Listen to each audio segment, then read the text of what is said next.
Well, good morning, everybody, and thank you for staying with us for this closing edition today.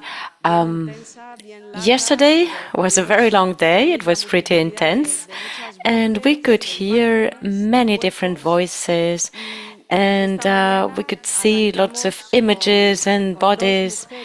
And today we're going to kick off with two women. One of them is accomplice of this project. It's Anne Proutot.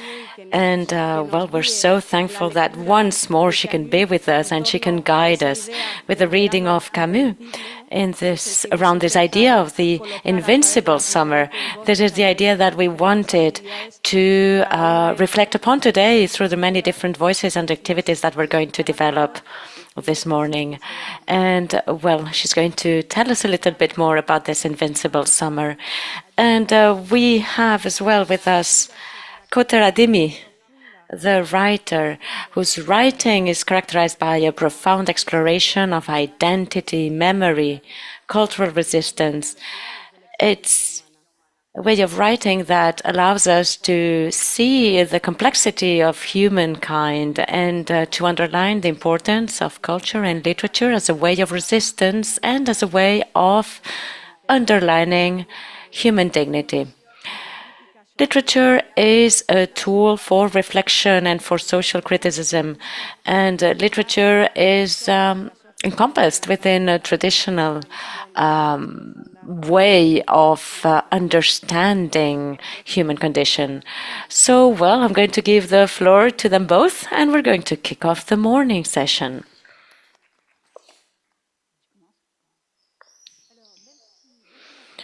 So, hello, everybody. I'm so happy to come back here.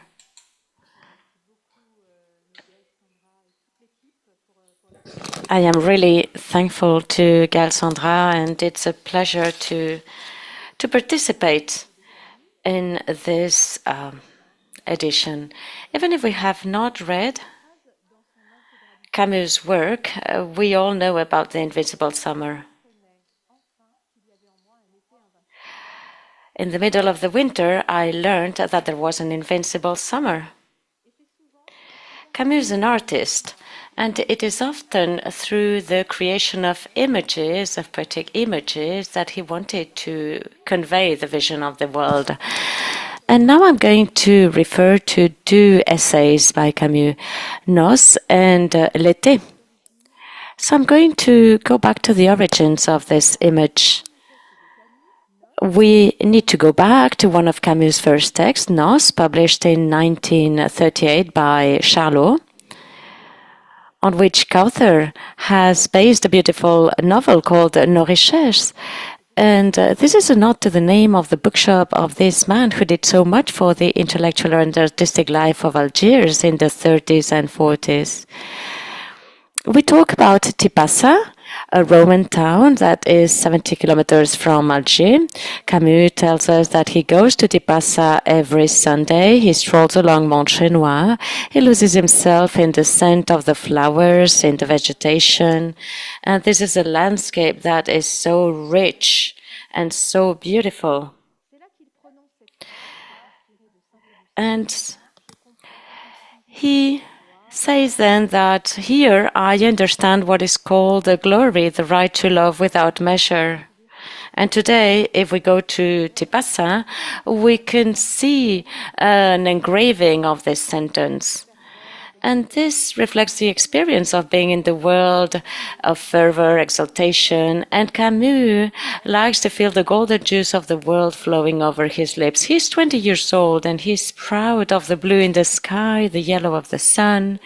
It's not always easy to find one's true measure, says Camus, but in Tipasa he feels close to himself, he feels himself. And he's also aware of his precariousness, his fragility, this medal of life, which has a right and a wrong side. And he's turned towards the quest of happiness, but he has experienced great poverty and illness. He has experienced TB, and he bears witness of this contradictory dual experience of the world. So Tipasa is a place of courage. It is a place of strength. It's a place of possibilities. The phrase invincible summer appears in the collection L'été, which is published in 1954. And in the sort of introduction, Albert Camus makes the link between these two very short works. He talks about Nos and L'été. He always relates to these two works, and in Folio, you can find both editions next to each other. And he actually talks about a kind of golden thread that links the two essays.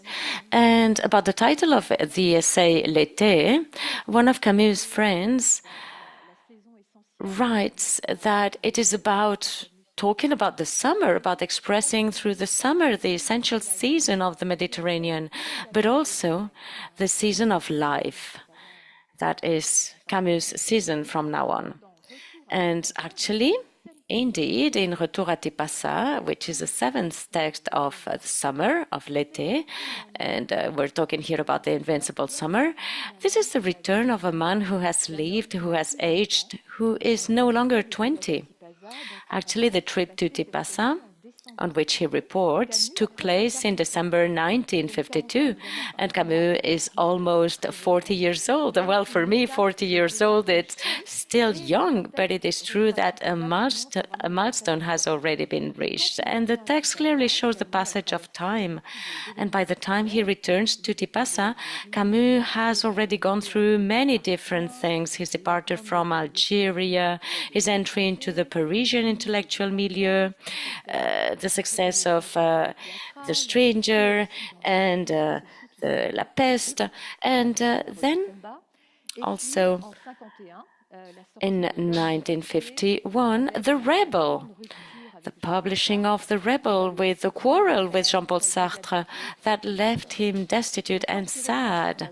So yes, when he comes back to Tipasa in December 1952, he has really experienced lots of things in life, and he has continued to face adversity. In Retour à Tipasa, he chose a quotation from Euripides' Medea: "You have sailed with a furious soul far from your father's home, crossing the double rocks of the sea, and you inhabit a foreign land." This is a quotation that is like a prelude, suggesting the sense of exile that Camus encounters. The return to Tipasa is a return to his roots, a return to the sea of his birth. In this text, he sums up his youthful experiences in Nos, and then it's the register of disappointment that dominates, because he first discovers a muddy city, because it has rained a lot in the previous days. He discovers the city surrounded by barbed wire that no longer corresponds to the glow of the past. And suddenly the miracle is accomplished. And he says, "I listened inside me. An almost forgotten sound, as if my heart stopped for a long time ago, was beating again." So despite the passage of time, despite all the endeavors of life, this place has lost none of its freshness. It is always a source of inspiration. So I'm going to quote now. "Here in Tipasa, I found again the old beauty, a young sky, and I measure that in the worst years of our madness, the memory of this sky has never left me. In the end, this is the sky that had kept me from despairing. I always knew that the ruins of Tipasa were younger than our building sites and rubble. The world began every day on a new light. Oh, light!" This is the cry of all the characters in the ancient drama who face their destiny. This last resource was also ours, and I knew it now. In the middle of winter, I was finally learning that there was an invincible summer within me. The invincible summer, this is not just any summer. It is a summer that encompasses the struggle, the conquest. It is an act of will. what Camus had to contend to receive in his youth. But now he has to conquer that. And the text unfolds on several pages. It's very short. And I've drawn from it a few thoughts that resonate with the idea of this topic, the idea of installing within us and between us this invincible summer. So, what does Camus say? He says, keep this freshness intact. He talks about the memory of this freshness, about the fact of not letting life exhaust us or drain us. In Retour à Tipasa, he writes that blood and hatred deplete the heart itself. The long demand for justice exhausts the love that gave birth to it. And I'm very sensitive to this argument. It is not about being revolted. It is not about the fight to be right. It's about keeping in mind why we are fighting, in service of what, so that we don't lose the meaning. So, for me, this is a symbol of the bath that Tarot and Rieu are taking in the plague, and they take the time to celebrate friendship by taking a bath while the plague rages. In the play Les Justes, about young Russian revolutionaries, there's the sense of the presence of Dora, which is in love with Yannick, who, in the midst of their struggles, asks for a little time to love, to abandon herself to love, despite the urgency. It's also a question of preserving wonder, the capacity to be surprised. Camus says, a day comes when, because of stiffness, nothing marvels us anymore. After the rainy days in Tipasa, the sun breaks through to reveal a new landscape. And Camus writes, from the sky, a vibrant light descended, giving each tree a sensitive design, a newness of wonder. The earth, in the morning of the world, must have arisen in a similar light. Actually, Camus likes to evoke the times of origin, not to turn sterilely to the past in a nostalgic way, but rather to rediscover the liveliness of origin, to live, and this is very important, to live each present moment as being at the origin, without being biased. Camus thinks about two verbs in Retour à Tipasa. It's very simple. He reflects upon to love and to admire. And I think that these verbs open a new path. In Camus, the verb to admire recurs regularly, and actually, Camus' entire body expresses a feeling of recognition, an indebtedness even, with a nature, a natural aptitude to recognize the beauty of others, especially the writers he admires like Roger Martin Dugard, Dostoevsky, René Char. As an artist, he writes, I began to live in admiration, which in a sense is paradise on earth. The people I have loved have always been better and greater than me.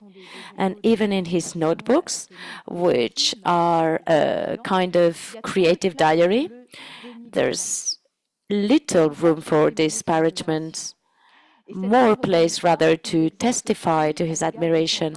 And he also expresses the same gratitude for the humble people, using the same terms that he talks about in Le Premier Homme to describe the preeminence of his own people. They are and they were and they are greater than I. Finally, in Retour à Tipasa, I recall Camus' last injunction to himself, which is particularly relevant in our context. He says, I would like to avoid evading anything and keep a double memory. Yes, there is beauty, and there are the humiliated. Whatever the difficulties of the undertaking, I would like never to be unfaithful to either of them. This double fidelity, this double memory, is embodied in the Nobel Prize, where he speaks of his mission as an artist to make the silence of the humiliated resound. And in the first man, of course, he feels ready to put the humble at the center of his own anonymous milieu, where he grew up and where he received so much. So this double loyalty is emblematic of this Camusian tension of his primary charisma, which sheds light on how we can install an invincible summer between us in a truly inclusive space, a space that forgets no one. There's also a double fidelity, and I will finish almost here, because it is not a matter of an invincible summer disconnected from painful, murderous, warlike realities. Camus evokes war, Europe, and its struggles. It is a victorious dialectic. It's in the middle of winter that he experiences the invincible summer. Lucid about the state of the world, he invites us to cross his darkness with this form of light within us. This metaphor of the invincible summer really inspired many other people, many readers, but also many other authors. For example, a poet that I like very much, Claude Vigée, and Camus helped him to publish a set of poetries of which are called the Indian Summer. And in Vigée's work, we are in the middle of Roman ruins in the Mediterranean. And actually, he refers to the North Pole, and he refers to the icebreakers and to the back ice. He says, Indian summer is the summer in the middle of winter. It is a summer that manages to maintain itself, to re-emerge in the middle of winter. So Vigée, in the middle of a polar landscape, suggests that the creator is not resigned to seeing the world as a definitive winter. The image of this summer conquering winter, stronger than the ice, resonates with the Camusian metaphor. And I think that the inner life of these two artists ensure that they will never lose sight of summer and its promises, imprisoned by the ice and the bruises of existence. So to install this invincible summer, this means keeping in mind this freshness, being faithful to a double memory, being able to resource oneself, being able to discover the joy of her origins. It is a place of roots that gives us the courage to remain lucid. It's welcoming, as Camus says. It's welcoming within the same heart what transports and what overwhelms. It is assuming that this tension sounds like a moral. But as Camus says in his notebooks, if I had to write a moral book, it would have 100 pages and 99 would be blank. And on the last page, I would write, I only know one duty, and that is to love. Thank you very much.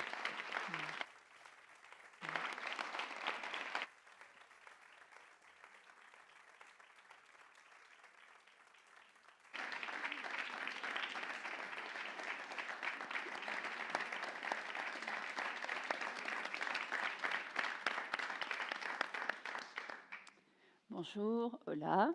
Alors, Good morning. Right. When you ask two people to talk about the same topic, the risk is that we can end up talking about the same topic. It's really hard to be the second one. The good news is that for the one coming next, well, repetition fixes the notion, right? We haven't written exactly the same thing, I can assure you. But, well, let's say that it's somehow similar. I'm Kauter Ademi. I am a writer. I come from Algeria, and a big part of my life I've lived in Algeria, but I've been living in Paris for a few years so far, and I'm super happy to be in Spain. You are a beloved country in Algeria. In the middle of winter, I finally learned that there was an invincible summer inside me. This famous sentence from Retour à Tipaza brings us together today. Retour à Tipaza is undoubtedly one of Camus' most beautiful and poetic texts. As I say this as a writer, not as a stylist, because I'm lucky enough to return to Tipaza often, and these returns amidst the ruins in front of the sea, facing the small mountain of Chenois, move me every time. And each time I return, I can't resist getting lost in the dirt tracks, pacing the rocks, asking the local keeper for help in finding the stele erected in 1961 by Louis Benisti in homage to Camus. On this stone, which comes from Roman ruins, Benestid engraved in capital letters these few words from Nos Atipaza. I quote, I understand here what is called glory, the right to love without measure. Yes, I'm lucky enough to be able to return to Tipaza often, to drown in the rain of Algiers, to plunge into the sea and childhood. So this text is precious to me. That's why every time I reread it, I feel I've grown and become more optimistic, stronger, and more convinced that joy is the greatest achievement. Algiers under the rain is amazing. And every time going back there, swimming back into the childhood and the sea, this text to me is precious. Every time I reread it, I have the feeling that I've grown, I'm more optimistic, stronger, and I'm more convinced that joy is the greatest achievement. This idea of happiness, this idea that we need to find joy. I would like to cite one of the best writers from Algiers, and he says it's important not assassin, I, not even dead, I disguise my loss of loving or liking. I will be stronger. I will not disguise in front of my enemies. He's a writer who's written a lot before and after the revolution, the independence, and these treasure of war is, I love this idea of listening and finding the joy in yourself. And this summer, it has nothing to do with the... And it still exists in front of us, even though when everything in front of us seems to tremble or be destroyed. So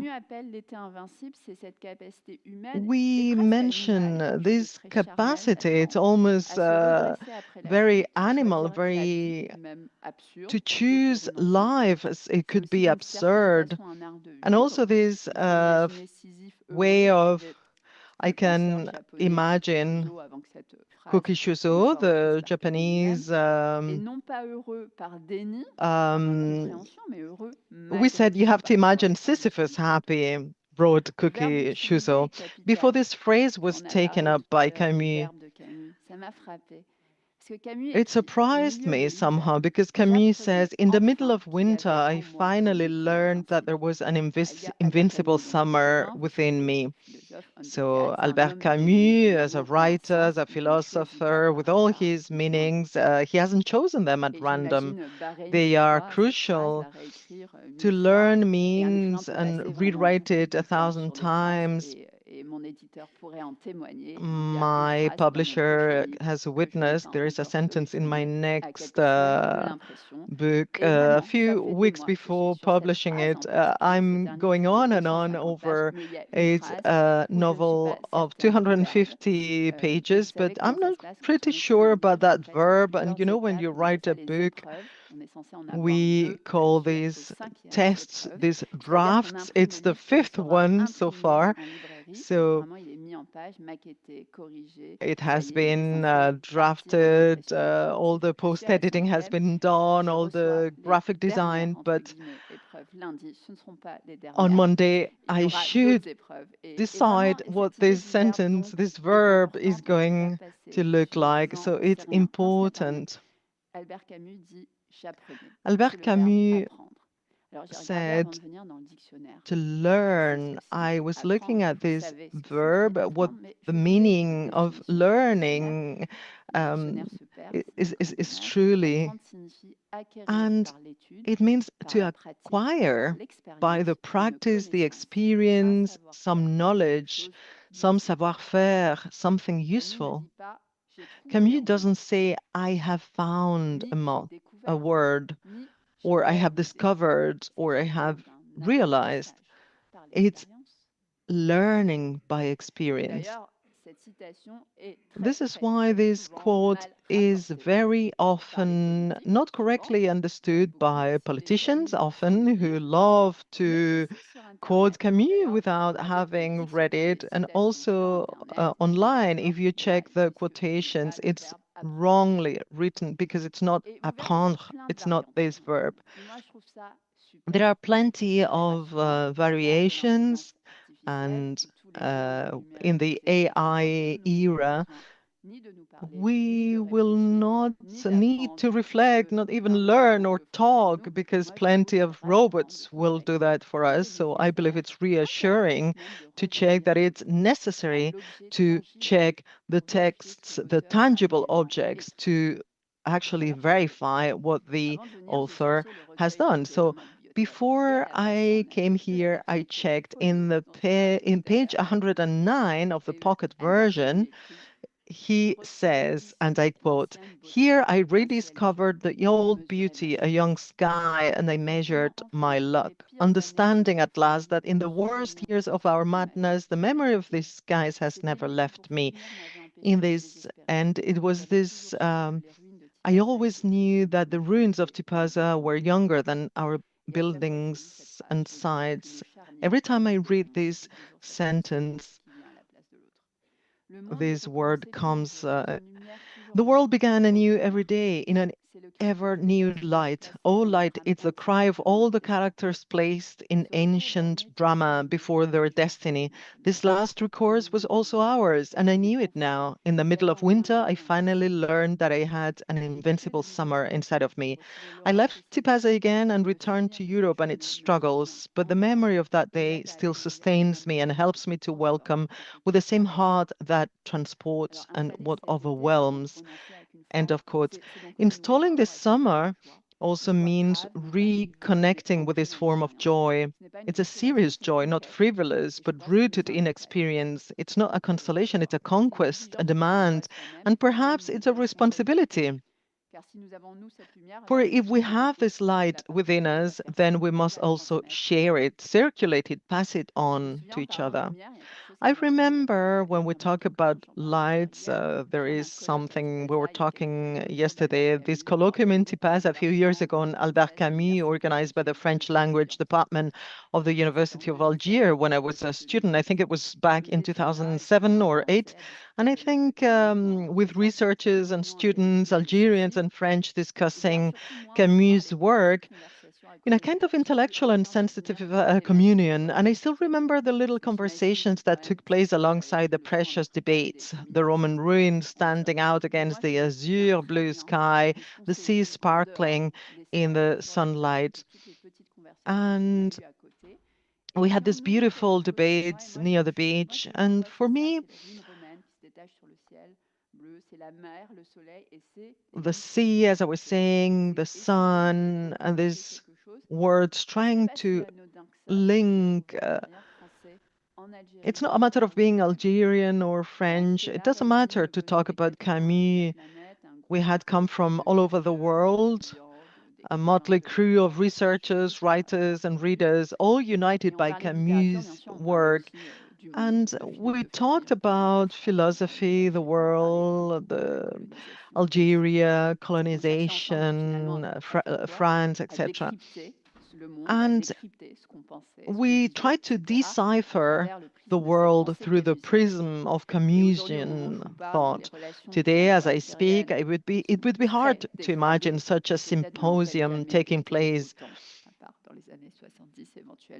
in the 70s up to now. I believe really of bonding and building bridges. It's very precious. This morning, I met here extraordinary people who somehow will be part of my life. And we have talked in Arabic, French, English, and I believe it's really fundamental in our current times because research, culture, university, they are menaced everywhere, everywhere in the world. We are witnessing it. And we need to understand that universities need financial support. We need freedom to learn, to grow. This is why precisely in this moment that Camusian's dialogue and Camusian's idea are fundamental. In my work, Camus has been present for a long, long time. It's really an influence of style, but when I write, I always have Camus novels by my side. It's a sort of presence that reassures me. And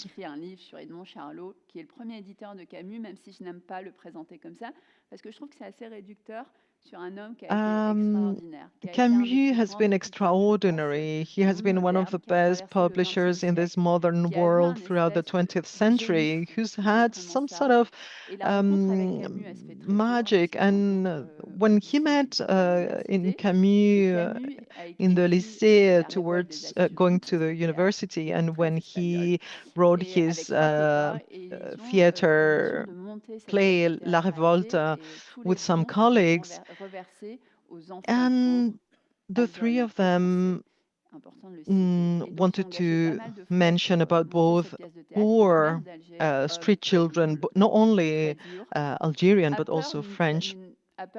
And this theater, this young theater, he was a young man, Camus, back then, and it was forbidden. Camus was very outraged and asked some university colleagues who always wanted to publish and asks him to publish this text to be able to recover the investment they had used in costumes, etc. So the text was published under EC, les éditions Charlot, the publishing house Charlot. And it's the first time that we see something published by Charlot. So the bookshop Charras ul Hamani, which still exists. It was very small back then. You could touch both walls if you opened straight, if you opened your arms. And Camus used to go there to help him with the accountancy, and Charlot created this publishing company and published not L'étrangère, not La Peste. It's pretty extraordinary, but we are in Algeria and they didn't have paper anymore. It was a really chaotic. They had to create this handmade ink, it's amazing, these fascinating objects, but the ink doesn't state. And of course, it was the Vichy censorship days. So he says, this is extraordinary, but I'm so sorry, I will not be able to publish. Why don't you go and see Gallimard in Paris? They're still there. So Camus joins Gallimard, but he was loyal to him, Charlot. Even when he was established in Paris, they were really good friends, and this is how he installs the writing in homage in Tipaza. So Camus is always very, very present.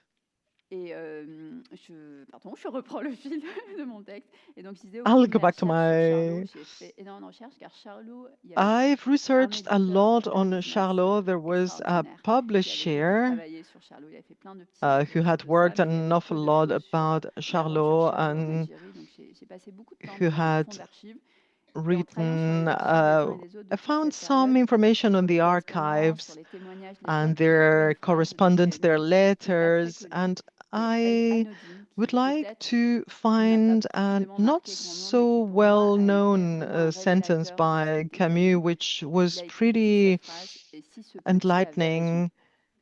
What about if this little one were right? What if the kid was right? And this is in the context of, Jean Chanac, the French Algerian poet, who considered Camus as spiritual son of Camus, let's say. And he wants Camus to take a clearer stand on Algeria politically. So the two torture, and he considers Camus' position not to be proportionate to what's going on during those days of war. So the two men argue, and Camus kicks out Senac. He lives in rage, and he writes the horrible sentence, having to choose between my father and Algeria, I choose Algeria. And this comes afterwards. What if the kid was right, right? So Senac's gone, and the trembling Camus blurts out and then says, what if the kid was right? So really, I believe it's amazing, because this capacity of permanently hesitating to reconsider his perspective. And here we see that Camus has never been a master of moral issues. He was a man riddled with contradictions, torn by doubt, on a constant quest for justice, a man who never ceased to question himself, to challenge himself, to seek dialogue. So in a world of fractured identities, withdrawal, and violence, this summer invincible is not a luxury, it's a necessity. And perhaps literature holds the key to access and find. So it's very important to read Camus today.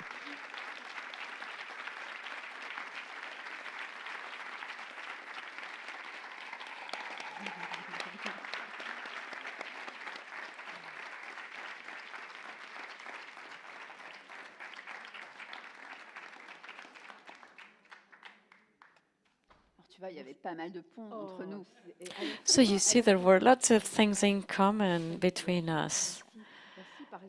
Thank you. Thank you very much. I liked very much when you talk about learning, about the verb to learn.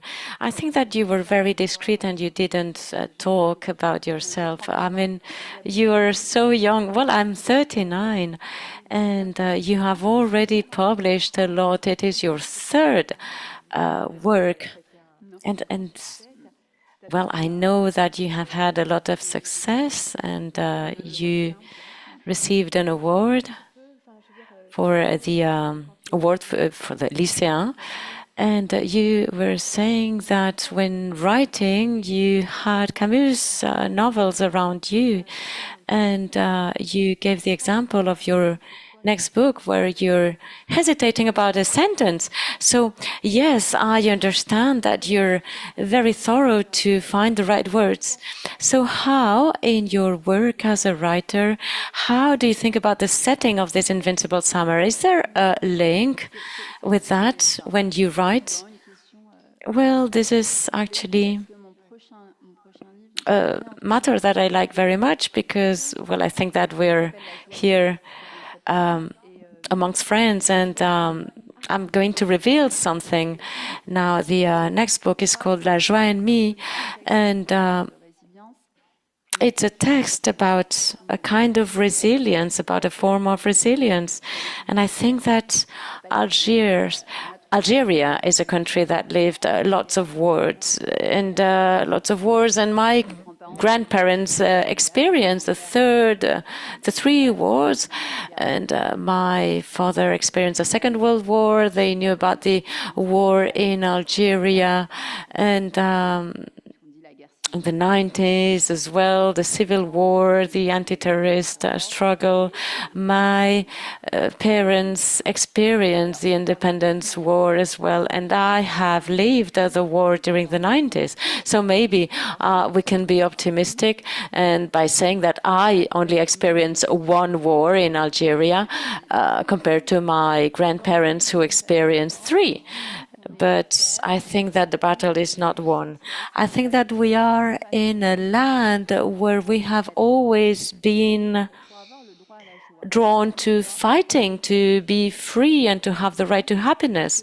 And to me, joy is something that does not belong to our culture. My parents had two main concerns. They wanted to keep me alive, and they wanted me to not to cross any line, because if I crossed any line, I may not survive. And actually, my mother said, no, I don't want you to be happy. I just want you to be normal. So it may sound horrible. It may sound like my mother was a toxic person. But actually, what my mother meant is that what really matters is to be alive and then to be happy, because happy and dead does not exist. So this is something that I question very much, and I have done a lot of work on this, and I have published from 2007, and from then on I have very little memories about all those previous years. And you know, those years for me, they were very tough, and this is what I keep in my memory. And in 2014, my father comes back to Algeria. My father was a journalist, but he couldn't remain a journalist for a long time. But anyway, you know, he had this camera in the lounge, and he used to record us. So there are tons of recordings from 2007 and then 2014, and the camera would just record absolutely everything. The first day at school, and then birthdays and everything. I mean, he's just recording, and he would record me when reading and everything. And I never wanted to see those recordings again, because it reminds me of very tough times. But actually, quite recently, I just required all those recordings to be digitized. And what I see now when I look at those recordings is very happy children, even though we're talking about the years of war when those recordings were made. And actually, it's completely the opposite of what my memory tells me. I mean, I remember, my memories are the memories of many different attacks and of war and of escaping death and everything. So this is what I keep from those years, from those very tough years, whereas the recordings show happy children playing and everything. So I just thought, well, I don't want to subject any reader to all those sad moments. But you see, again, when I see those recordings, I see children playing and they're happy and they're cheerful. And this is what we obtain as children. And this is the challenge for many adult people, to find this kind of happiness in the middle of a tragedy.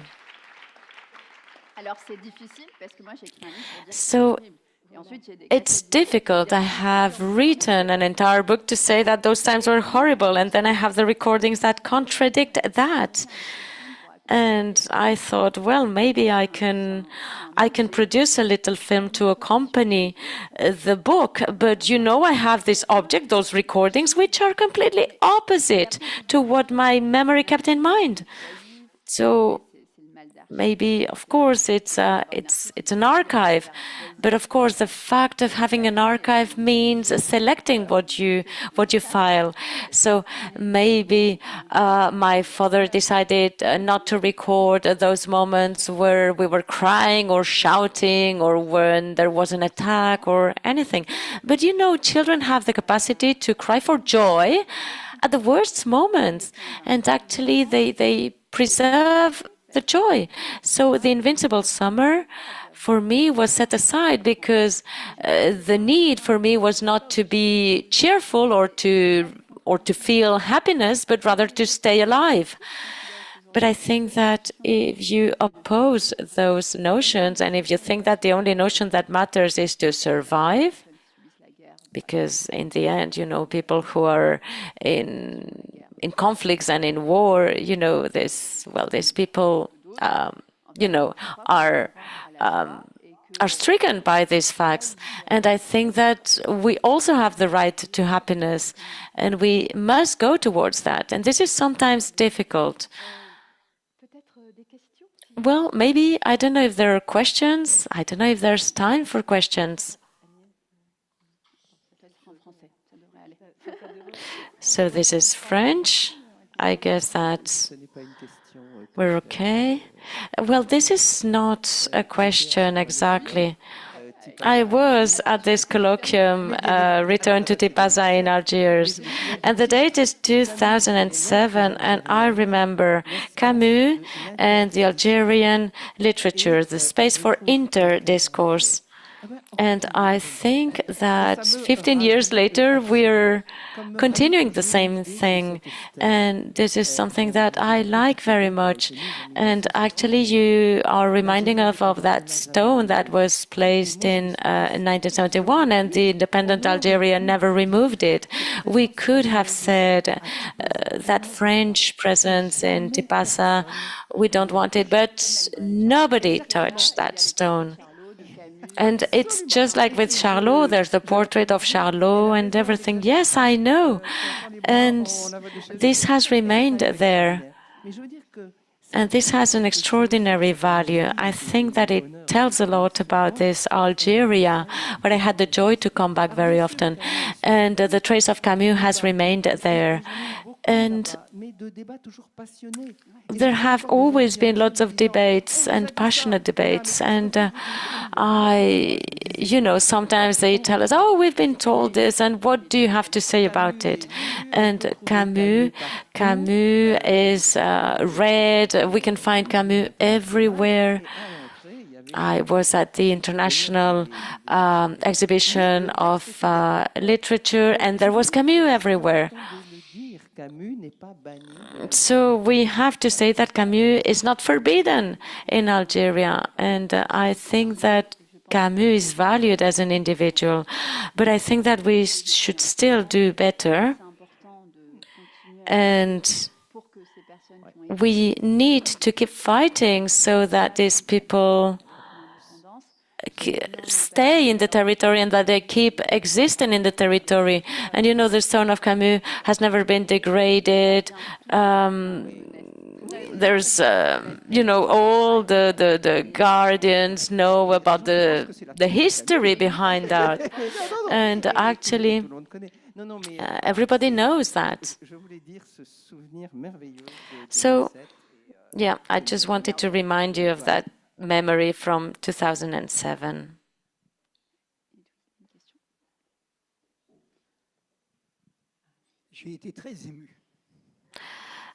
I was really touched by what you said for two reasons.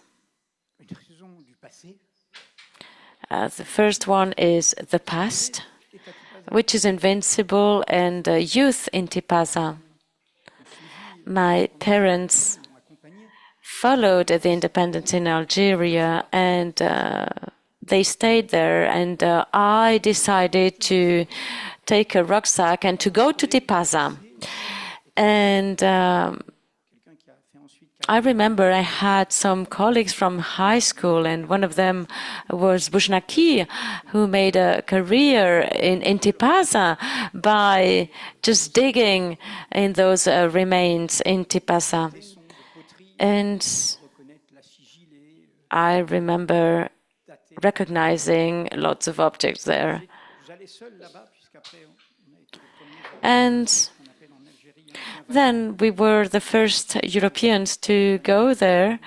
And the last time I was in Tipaza, there used to be a bakery, but the bakery had become the site for a political party. And but I came back to Tipaza alone, and I could see the Guardian, and I could sleep in the place of the forum, and I could bathe in San Salsa.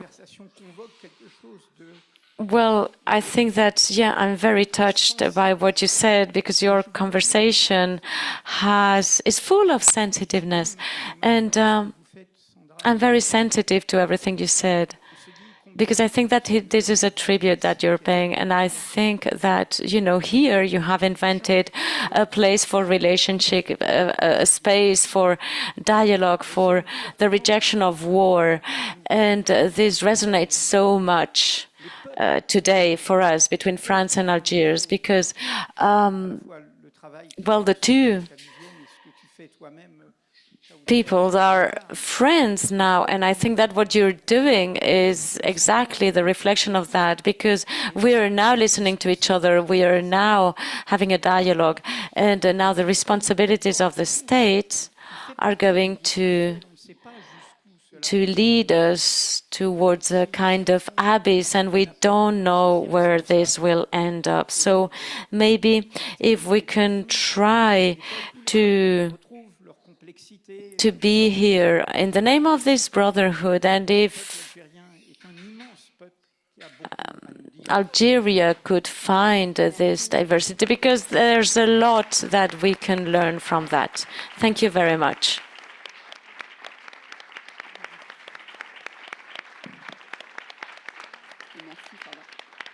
Thank you.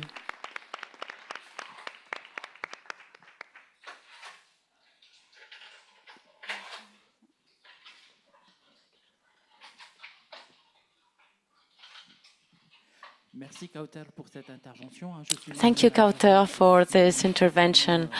I am Algerian, and I came here specially for this event. I came here to Menorca for this event, these Camus gatherings. I'm a little bit older than you, and I have also witnessed that period of time that you were telling us about. And I have this kind of I keep these memories of joy with the family, but I do not remember having experienced a collective joy. I could only experience joy within my family, within my privacy.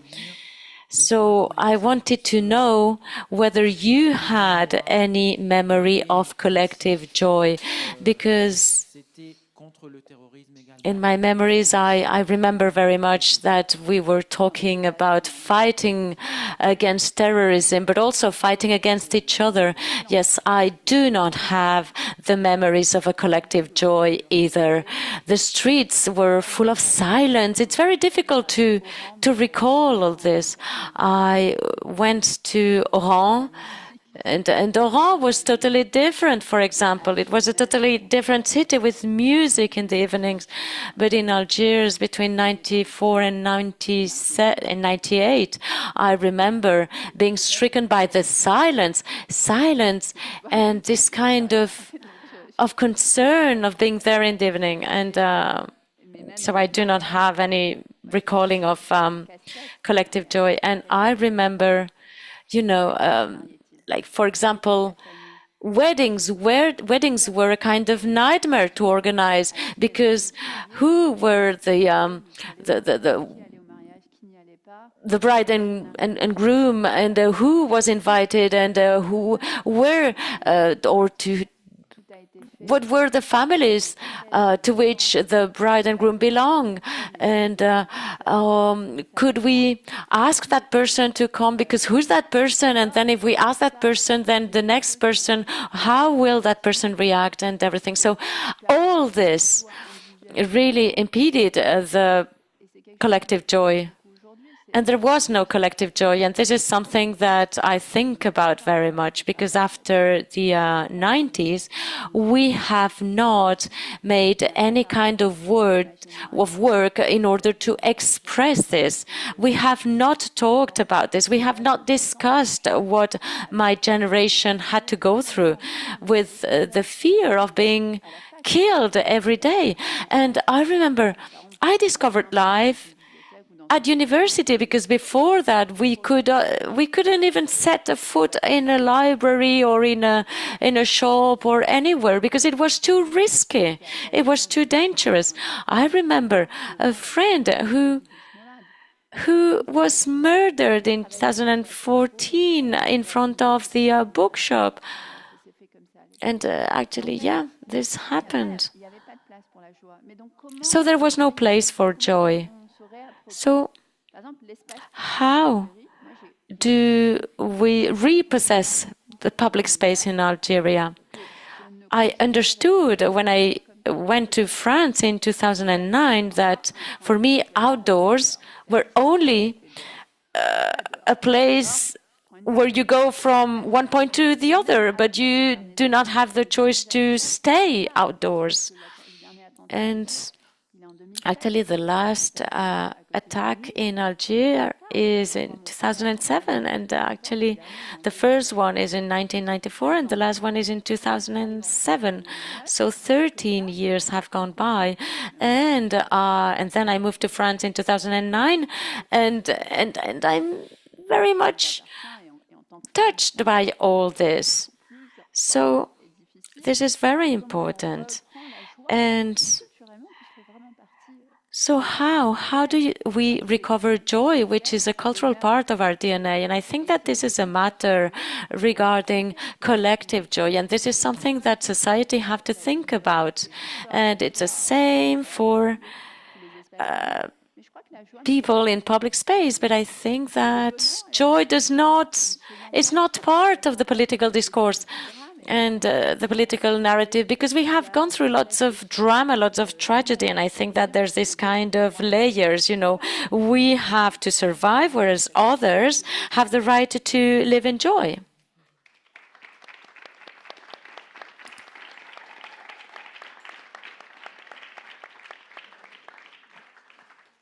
Well, thank you so much from the bottom of our hearts. We would love to be able to feed this joyful feeling thanks to your words. Thank you. Heartfelt. Thank you.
Bueno, pues Righty. vamos a proseguir después Let's de este resume bello momento after donde this nos hemos beautiful introducido en esa moment luz where camusiana, we have casi seen some viendo of a the Tipasa, Camusian para light, entender, ¿no?, esa necesidad almost de feeling juego, being de in volver a Tipasa and adentrarnos dentro de nosotros feeling the mismos, a buscar need ese to espacio look de into alegría de los que nos decía ourselves Cauter.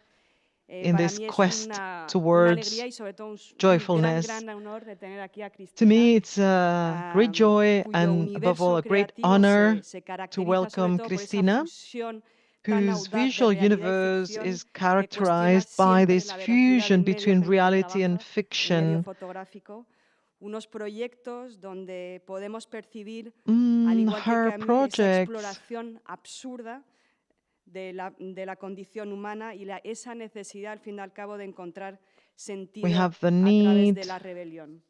Para mí, Cristina to utiliza la imagen, la find. fotografía para She revelarnos sus uses image contradicciones, las photography to ambigüedades de reveal la her realidad. Un contradiction, the trabajo que sin ambiguity of duda nos reality. invita siempre a And una without a doubt, contemplación she profunda invites de us esa to condición humana, contemplate pero sobre todo profoundly una búsqueda de the significado nature of en este mundo tan humankind and complejo y a this menudo quest towards contradictorio. Y con ella y meaning. con su gran trabajo os dejo And with her y a great work, disfrutarlo. I leave you. You have the floor, Christina. Let's enjoy.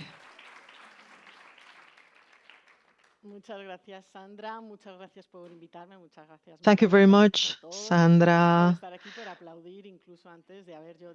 Thank you very much for your applauses even before I said anything. It's a great sign. Well, the truth is that listening to the previous conversation, I feel a little bit belittled, but I will try to accompany you somewhere very different, where we will try to ask ourselves to question plenty of things in a very superficial. We don't even need to read Camus to understand what I would like to share with you. Right. I am a woman. We always justify ourselves. So I always explain to validate myself my documentary starting point, let's say. These are the images I shot at the beginning of my career. These are photos that I did working with NGOs, with the Rohingya people, with some orphanages in India, people destroying ships in Bangladesh, because back then I was younger and I thought that photography was the tool that I was going to be using to change the world. A very romantic idea, of course, but there are plenty of things that I don't believe in anymore. I devoted a decade working with media, working here in the Balearics, in the Diario de Ibiza, trying to reach dramas of greater scope than local information. So my weekends, my holidays, what I did was to contact the ICRC, Doctors Without Borders, etc., to be able to travel places, to try to understand the world so that my work would have a bigger impact than the Child Basket League in Ibiza. Here, I left the islands. I went to Alicante, and after 10 years of local press, when I had developed my own language, my own code, I felt deceived again. Before I started photography, my interest came from a different deception. I studied art, and I used to go to a contemporary gallery and I didn't understand anything. So the artist showing something on the wall. Please, I'm oversimplifying things. But I used to go to these galleries and I saw this white stick and it said, "You're being attacked." And I didn't understand it. So this lack of communication, when we go back to the beginning, who is the meter, the code, the context, the receiver, I got lost. this contemporary artist wants to say something about art, about Europe. I don't get it. So what's wrong? The emitter, the receiver, the code? So after this frustration, I jumped into photography because everybody understands it, and I saw in it a tool that it would open doors. It gave me the excuse to visit the world and to feed and satisfy my curiosity because I'm always eager to learn. So I spent 10 years working with the media, different channels, and in the Levante, in Alicante, I lived the transition from written to the digital evolution, plenty of cases of corruption, and this had a direct impact because I spent my days in front of the police station waiting for a politician, or many of those being sent to jail back in 2010. So I asked myself, You want to change the world? And what the heck are you doing here for this guy covered with a hoodie to do a photograph? What are you doing, girl? You are exactly like the guy in Europe, in the white baton in the contemporary gallery. What's the point? So this point of no return, this photograph in the information diary, I went back with my scooter. I faced a traffic accident. Nobody died, but this car was hit by the bus. I parked my motorbike, I took the snapshot, and the girl driving says that the media is coming and she comes praying not to take the picture. And what do? I take the picture. To my surprise, I send it to imagine if things happened in Alicante. And it just so happens that it's on the main cover of the newspaper. I feel crap because I shouldn't have taken it. I was asked not to take it. And then a question lands, which is the one I'm trying to answer since back then. Why this picture made it to the main cover? Just an accident that was not serious because of this. Because it reproduced a cliche, a stereotype, a way of building and making a message that reverberated, that reminded something serious. A woman praying with this problem on her back reminds us of a tragedy. Here you have a selection of photographs that I'm taking. I am curating the exhibition of the 70th anniversary of World Photo. The man saving, the woman crying, the African person very close where you can see the texture of his skin, the crying baby. It's fascinating. I do recommend it wherever it'll be celebrated. I realized that the photography was not the tool I wanted to change the world. So, in order to change the world, I had to change photography. Something that was very important, not only the will to change photography, but also change myself, was to recognize that deep down I didn't see myself as the person who had to explain others. No one had knighted me to say, hey, Christina, go show the world what's going on. It was me. I wanted to add these limitations to understand the norms of the good journalist, but it wasn't enough when I went to India, or I didn't explain everything that I was experiencing back there. I needed to express that myriad of nuances. It was not only drama, humor, and absurd everywhere.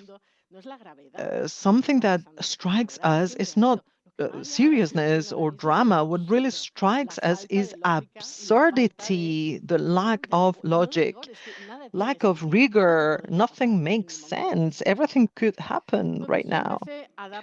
So I started to turn things upside down, and admit that I didn't have the legitimacy to explain the truth.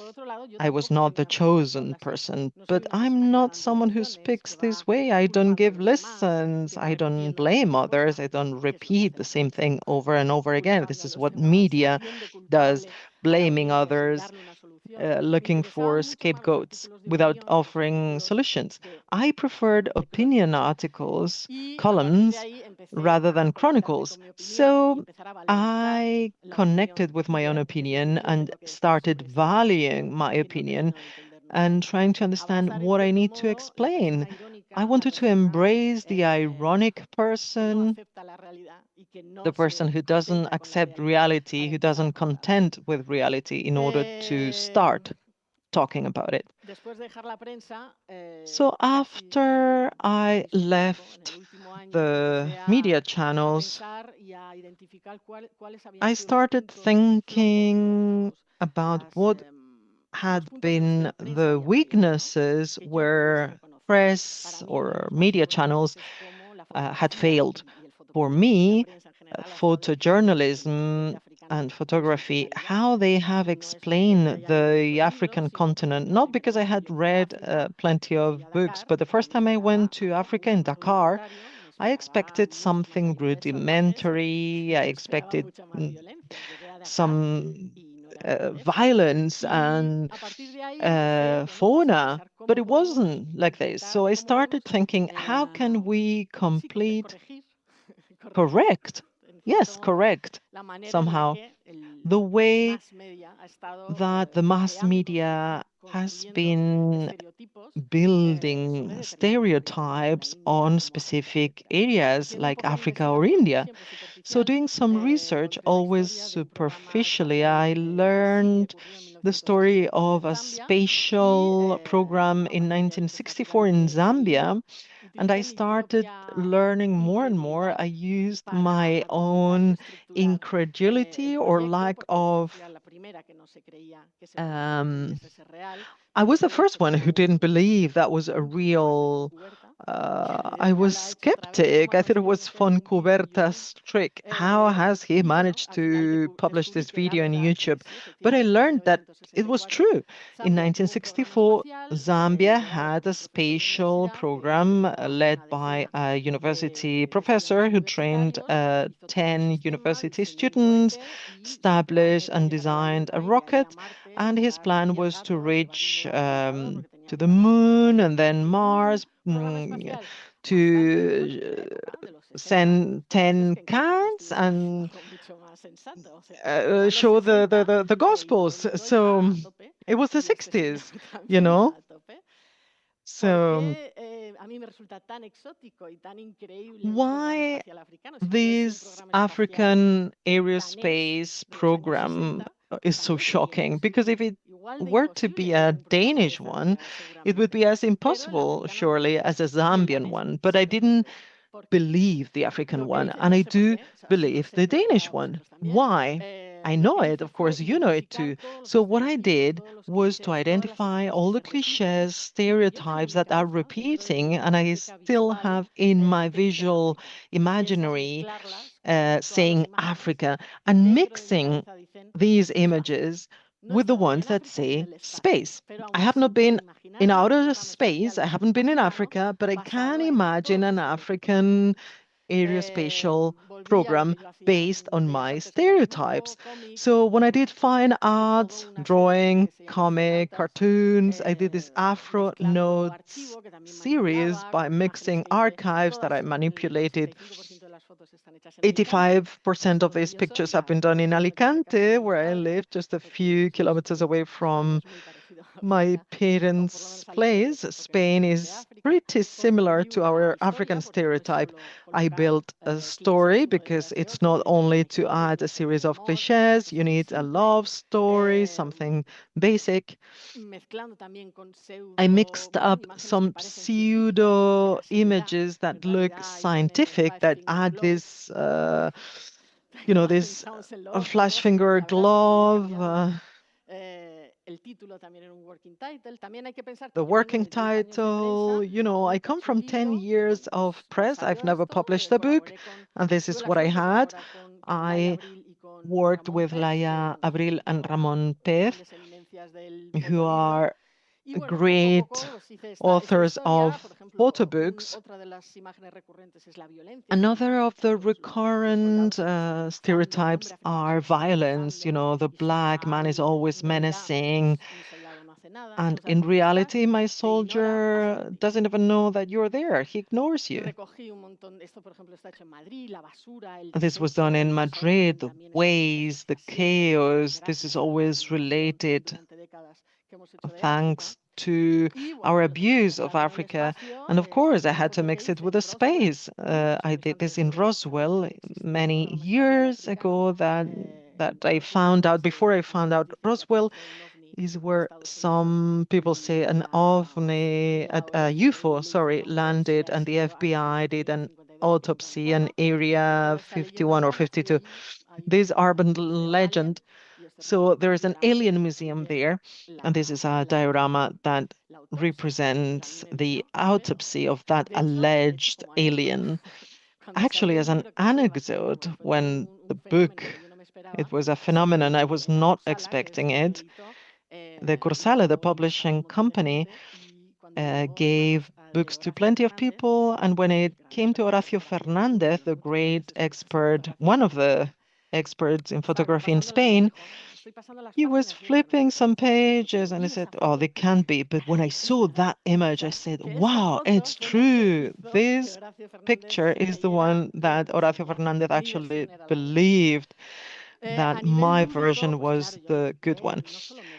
As for the playfulness, I did not only remove my corset, you know, it was my motto of what you can do with a camera and with photography and the million ways of explaining our world. How I took this picture of this object floating and I turned it upside down. These are the cheapest sci-fi effects of the story of filmmaking. Imagine what AI could do. So Ofro Notes, my artisanal book, was a surprise, and the Africans never reached the moon, not yet. But this book actually launched me to the fame of opinion. I was invited to every single festivals on Afrofuturism. I didn't even knew this existed, so I had to quickly learn and get ready. And actually now, I believe this happened 12 years ago, 13, because I was the finalist this year again, thanks to an exhibition of the same award. I'm closing an important cycle, but practically speaking, what happened is that jumping from a local newspaper in Alicante, I was under the spotlight. She's been lucky, you know, the first book is the lucky one, but I did a second one, which was Crab, and I focused on the third one, which is this one.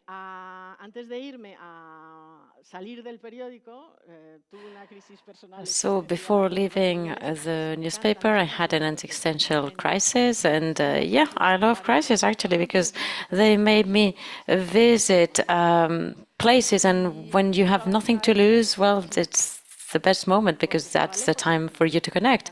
And then I decided to go to China basically because it was far away and there was nobody there that I knew. So I spent 6 months living with Chinese families, and I understood not a single word of Chinese, but it was okay. And after that stay in China, I had to go back to London, and then there's Afronauts, and I have lots of pictures from China. And when I stayed in China, I removed all the modus operandi of the press that I had in my mind, and I started taking pictures, the pictures that I wanted. So I had the possibility to reconnect with the fact of having chosen a camera as a tool to express myself.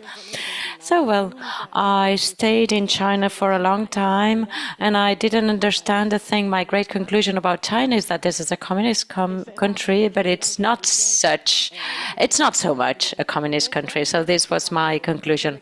I could not write a lot about that, but after the success of Afronautas, everybody was looking for the second and third book from me. And everybody was expecting a book about China with all the materials that I had from China. And I took the protections from Mao, the Red Book of Mao, and this was in my father's library.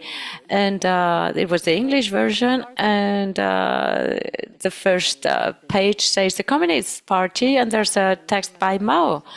And the advantage of not being an English native is that you see the words and the meanings. If you read a Communist Party, you see two things in the word party. There's the political party, but there's party, as in parting. So this first page with the Communist Party, well, and the two meanings of the word party in English, well, they gave me really a lot of food for thought to talk about China. So I did something that is very Chinese, which is censorship, and I started censoring the Red Book of Mao. And I started rescuing and bringing to the surface some sentences that Mao had written, and sentences that would build up a kind of a manual on how to become a Chinese citizen. So the manual by Mao was for the 60s, but the one I propose is the contemporary one. So it's 400 pages with a lot of censorship, but where I rescue these kind of sentences. And sometimes they work better and sometimes they don't. But there are so many pages with these ideas. And somehow, it is a political book. Of course, it is a political book because I have been censoring the Red Book of Mao. But it is my most personal work because it talks about the end of utopia, and it talks about change, and it talks about the way to look things differently. So this is a book actually where I was very mad at men because I had been, so my partner had been unfaithful to me. So I was mad at men, and I could show this in my book actually. This is the layers and the nuances of pictures of photography. So the Red Book of Mao, it was quite a success, and there are not many left. And this is my favorite book. It's the favorite book that I have made, and I've made 13, 14. And now I'm going to go fast forward. We're going to skip many books. And we'll move to one of the last books that I have made, because, well, I think that it's important to talk about how, now we're laughing, but it's important to talk about how sense of humor and maybe a different look to things may help us think outside the box, but maybe not so much thinking outside the box, because if you think outside the box, there is a box, right? And what I like is the think outside part. So War is another topic that has been documented since the beginning of the history of photography. And since destiny wanted that I am now the member of an agency that was born with the distribution of war pictures, and in a few weeks I'm going to be president. I'm president of Magnum, and I've been present for 3 years. So to me, it was very important to understand what we think about war pictures, because I have lots of people around me that feel they are superior because they have seen the conflict. So, well, this project was created the year in which I was not voted for Magnum. Magnum is a kind of Masonic lodge in which you have to go through different stages. Normally it's 4 years and you have to work very hard. And after 4 years, if you have the right portfolio, you will become a member and a partner of the cooperative. And I didn't succeed because 1/4 of a vote, and it was quite frustrating. So I understood that I had to go to war, and so I did. I went to war with Lorenzo Malone, who's a photographer of war, and I thought, well, let's see if, I'm quite the experienced voice of Magnum, but let's see if we can work together, because I think that we can. So we went to Afghanistan, and I think the Taliban came to power in August 2021. All right, yeah, August 2021, and I went there in January 2022. So it was the time where the new Taliban government were doing everything that the journalists wanted. So it was quite a surreal moment. So the idea was to go to Afghanistan, bearing in mind that Afghanistan has been in the media for 40 years, and in spite of all, we know nothing about Afghanistan. We just know about burqas and wars and Talibans and goats and the desert. So the idea was to give the same kind of treatment that the New Yorker or any kind of magazine would give to Afghanistan. So we created the idea of the Kabuler. The Kabuler is the New Yorker of Afghanistan. So the Kabuler has got all the sections of any kind of magazine, like fashion, games, pastimes, sports, international, everything, like a normal magazine, like an ordinary magazine. So the idea here was to say, well, now Talibans are happy. So let's take pictures of cheerful Taliban. If they are happy, if they're cheerful, they're going to be cheerful for 6 months only, because then the situation will change. And that's what we did. We just took the moment to take their pictures. And then there's the idea of contrast. If we're talking about fashion, let's talk about fashion. And maybe some people say, oh, I think you crossed the line. But yeah, maybe I did cross the line. So the pictures were taken in Afghanistan, but then making the magazine took us 1.5 years, because if we wanted to compensate and if we wanted to really fulfill the mission that we wanted, we needed some serious information from people who can speak from their inner experience more than us, who only spent 1.5 months there. So we were talking with lots of witnesses, with lots of people. We interviewed, for example, gynecologists who were working in Afghanistan. We interviewed the last governor who decided to destroy the great Buddhas. So we made a real work of journalism there. Actually, that's what we did. And actually, you see, these are the sneakers that Talibans are wearing, for example. And this is a picture that we use for advertising a wedding salon.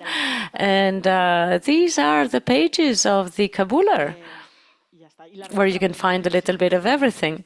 And the magazine is on sale, actually.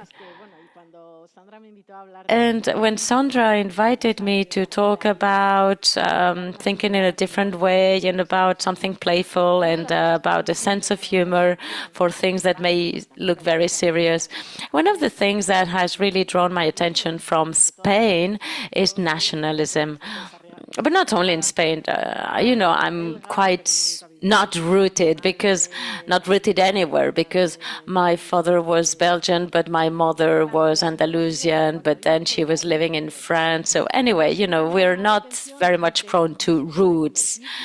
And I've always been stricken by, by the fact that nationalism can become something that makes people violent. So this is the idea of something that I find absurd, and but this is something with which I coexist very much. I live in Alicante, not far from Murcia, and there's a city who live in Alcantarilla. Alcantarilla in Spain means the sewage, right? So they live in a city called the sewage. So do they really feel proud of living in the sewage? And I mean, you can be proud of being in Spain because we know about the way of Saint James and everything. But we do not have any knowledge about the semantic meaning of these words, like, the sewage.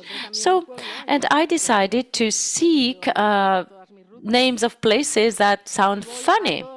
And like, for example, names of animals. And I found the place of a place that is called Beginning. And then there I go through different places, and they have names of animals like a pig, a swine, wolf, and everything. And cats, and so on. Lizard. So after my safari, actually, there's also the route of terror, the route of love, the route of gastronomy, the route of anatomy, in which I will try to find words and names of cities and towns that correspond to all these ideas. Trouts here, trouts, chicken, sheep, goats. And this is part of the route of terror. The flame, the sadness, and then the voices, the moon. And then if you're in the mood for terror, then you find terror. If you are in the mood for safari, you find animals. And you can even build sentences. Christina, wait for your fortune.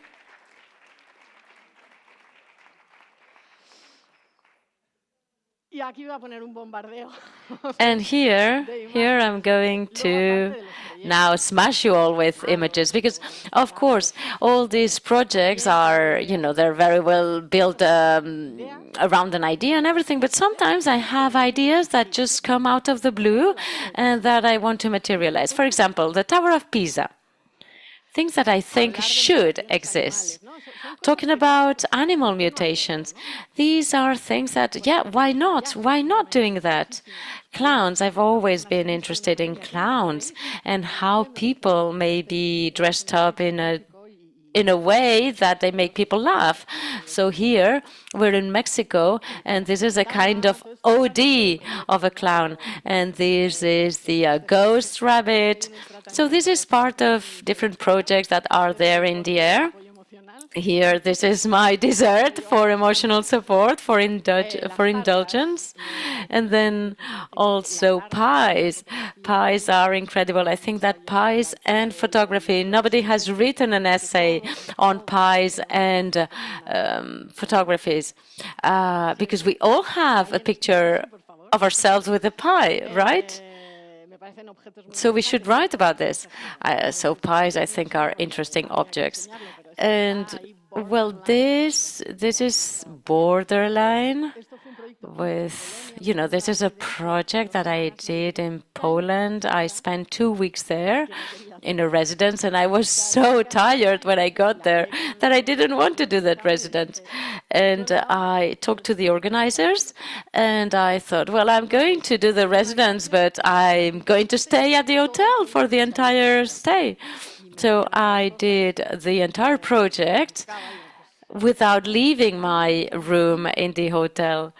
And for example, one of the things that I had to do was I needed to find an albino person. And I found this person. And so what does the picture in the right mean? And I'm sorry, apologize already. And this is a picture of global warming, and then there are other serious topics. And this is a project that was exhibited in Arles, and it's part of the book for which I am a finalist for this award 12 years after Afronautas. So here I describe the path of travelers and migrants. In this case, they're heroes instead of criminals or victims or people who are fleeing away. So I have really borrowed the narrative structure of Jules Verne's book, The Trip to the Center of the Earth, because I want to make these migrants become heroes. So it depends very much on how you tell the story, because very often we're told about migrants so that they're going to generate sadness for us, or they're going to generate fear, but they're never pictured as heroes. And this is what I wanted to do. And they are leaving everything that is familiar to them, and they're going to undertake such a dangerous trip in order to end up working in unbearable conditions. So with the aim at really sending back money to their families. So I thought, well, I'm going to a place in order to give money to the family. So to me, this is a very noble gesture. It's really very noble. It shouldn't generate fear or mercy or anything. But anyway, here there's a mixture of what we find. This is what I do. I talked to migrants, I interviewed them, and I asked them to collaborate and to play together. Actually, this is something playful. Actually, we talk about each other's situation. Here, we're just chatting. We're chatting next to the wall in Tijuana, and I told her, you know, I'm narrating this kind of story, so would you like to be part of it? So here we invent a kind of game that, you know, is not ruled with the same rules as many other games. And this is the kind of understanding that I have of games, of being playful, and that's why I think it's so important, and I think that we should all make an active exercise to recover that, because we do have a lot of power, you know, and a child may take this and say, oh, look, this is an aircraft, or this is a spaceship, or this is a shovel, you know, whereas you have the power to decide what things are and what their function is and what their meaning is. And then at school, they're going to tell you, no, this is not a rocket, this is a boat. And I think that this is the kind of thought that makes us unravel and makes us escape the problems that we have and that asphyxiate us. And actually, if we have a proper look around us, there are many things around us that are there. And this is Cartagena, and this is what I've seen. And this is a cat that was left next to a place where it says, be careful of the dog.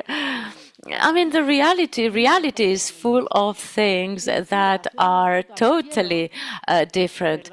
And this is a priest taking a picture of the sky. So it has a different meaning. I mean, this is to get the evidence of the existence of God. You're going to take a picture of the sky. And so this is actually in Spain. This is a boar that is a hare that is a hunter, actually.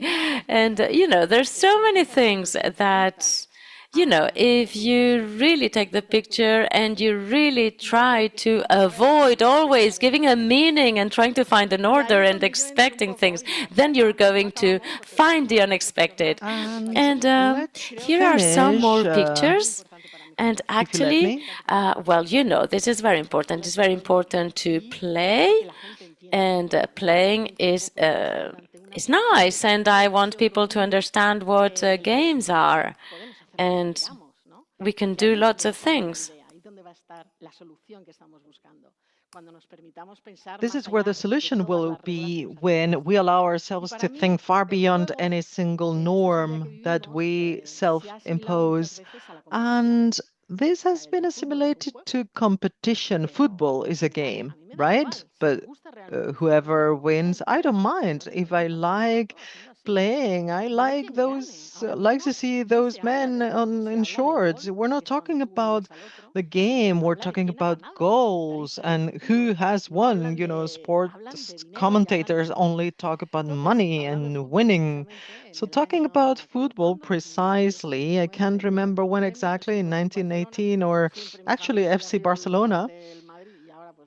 I'm a Madrid fan, but my mom had to go to the ceremony. But they gave me plenty of money because it was an award. I only did it once, 1 year, and it was on sports. And I remember I sent a proposal called Variations on the Podium. So it was about analyzing, rethinking the podium because it has as an object plenty of meaning. So here, reinventing this podium, a mathematically correct podium, a different one. I was working with a carpenter. This is the champion podium. And then some of the things that I wanted to do poetically was to go to a trophy shop and actually ask for one, pay for it, and never go pick it up. This is your idea. I share it with you. Some other forms of podiums and different interpretations of the same concept. The weight of competition, a cake, of course. And as we're talking about games and winning, I would love to suggest all of you, in order to finish my intervention, a game. So please stay with me. Give me a sec. Please, could you give everybody a ticket?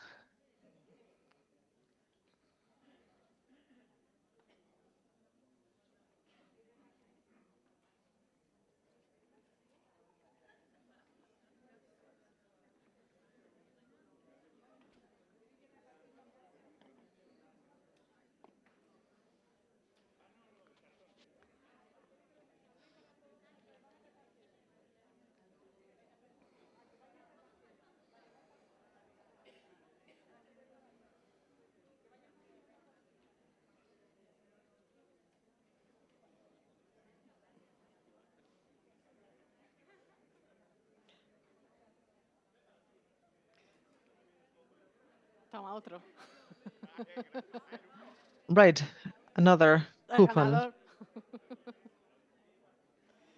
for the winner.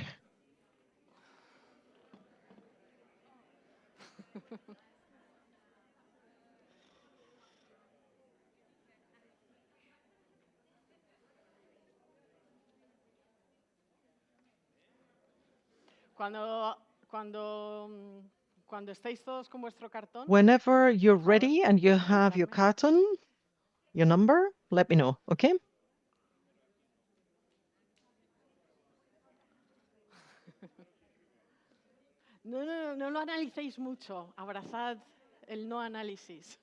Just embrace the no analysis. Don't think too much about it. I need to say that there are some people addicted to game, and bingo has been present throughout my childhood. My grandma was widowed at 40. My grandpa was a member of the army, so they had a good pension, so they lived with us. And you know that your taxes have been spent by my grandpa at the bingo. And if we want to normalize it, it's a horrible game, but It's fascinating at the same time. So I wanted to suggest you to play once together. I have adapted it. It's been fine-tuned to remove the part of addicted gambling that I don't like. So whenever you're ready, please, let's begin. ¿Todos listos? Everybody ready? El 18. 18. Quien cante línea.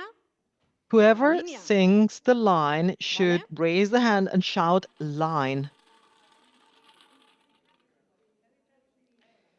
18. 18. 18, 36, 36. 18, 36. ¿En francés? En español. Bueno, que no haya jugado al bingo. In Spanish. Okay. For those of you who have never played bingo, ¿No has please jugado al bingo silence. nunca? Qué fuerte. You've never played this game? Really? Hay que Wow. tachar los números que salen. You gotta cross the Cuando numbers completas that una you will línea, listen cantas whenever you complete a línea, line, you sing line. Continuamos. Y And then cuando we completes continue. todos los And números, whenever you hay que complete cantar all of your bingo, numbers, you gotta ¿vale? sing Y te llevas un bingo. premio. Correct? And you get a Okay? prize. Ready? No, hemos hecho solo el 18 y ahora We've done el 18 36, 36. and now 36. 45, 45. 45.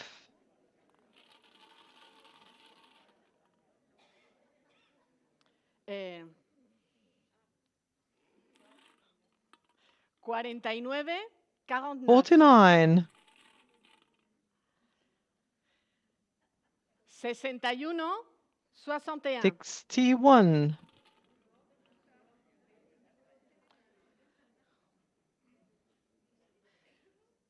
¿No está?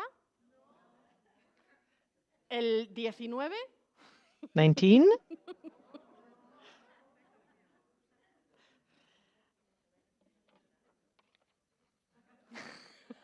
90, 90. 90. Está bien, no pasa nada. No pasa It's nada. okay. Es un juego, es el juego. This is a game. Voy a coger otro, que este no sé si es para uno o para otro. 34, Sorry. 34. 34.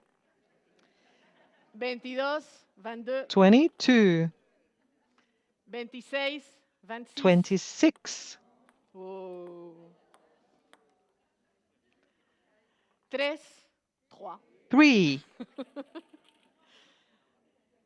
3. 56, 56. 56. Oh. ¿Alguien ha hecho línea? Someone said line? No? 83, 83. 83. En los bingos no dejan hablar, ¿eh? 15, 15. 15. Yeah! ¿Continuamos para bingo? Let's continue up till we Vale, get a continuamos bingo. para bingo. Shall we? You want to?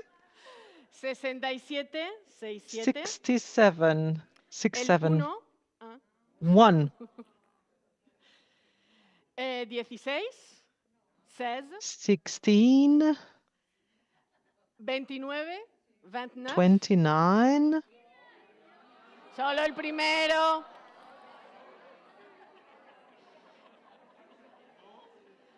El 6. 6. 92. 92. 72. 72. 7. 7. 33. 33. 47. 47. 74. 74. 74. 53. 53. ¿Línea? ¿Más 53. líneas? More lines? Bueno. Qué Good, bingo good. ese. What a bingo. No sabemos este todavía. We don't know that one yet. Sí, ya sé cuál es. 89, 89. 89. 89. 69. 69. 69. 81. 81. 18. 81. 18. ¿Ya lo he dicho? 18. El 5, 5. no voy a hacer la broma. Y el 51. 51. Yay! Enhorabuena a los premiados. Congratulations to Acabáis the de ganar un winners. cartón de bingo. You have won a carton, a bingo little card.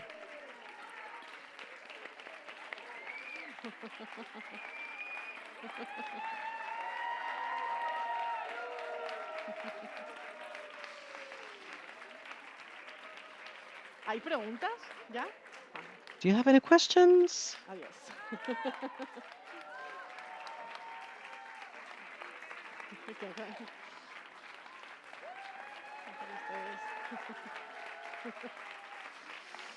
Gracias, gracias. Thank you. Thank you.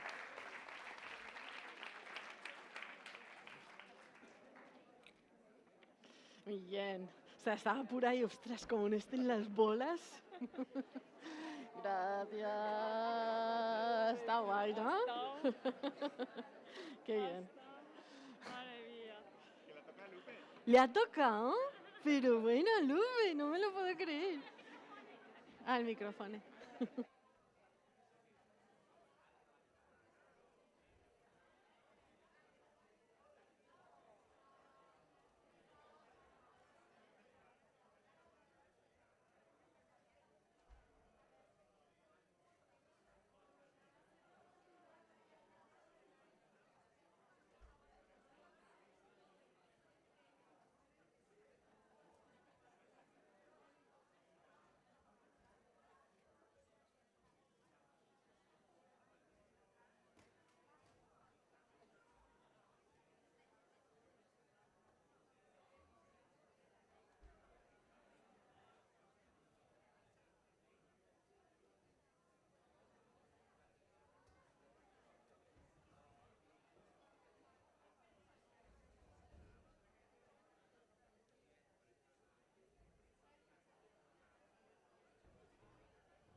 Vale.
Bueno, pues vamos a ir finalizando esta Right, mañana. let's complete this morning session with this last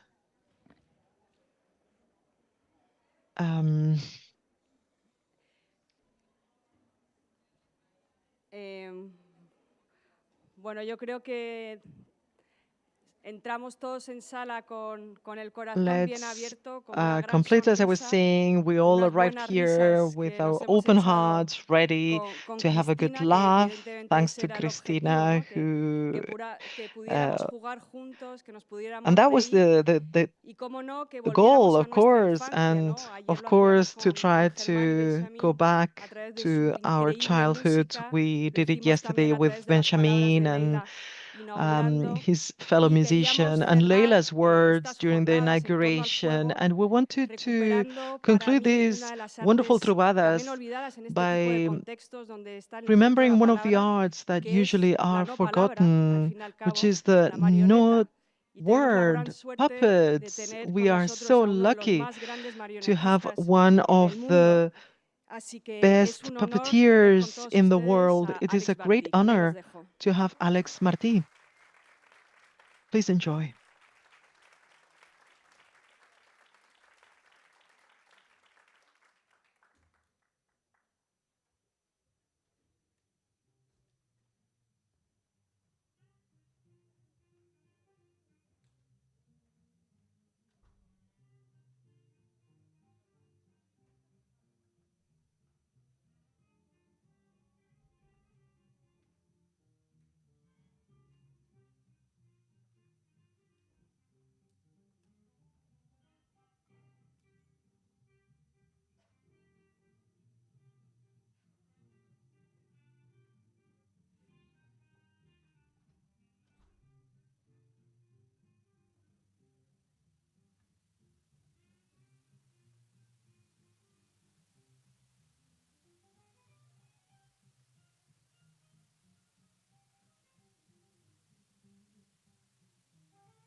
Not in sight. I asked my friends about her, but all they looked was tight. Lucy, please come back where you belong. I beg her to you, baby, please don't leave me alone.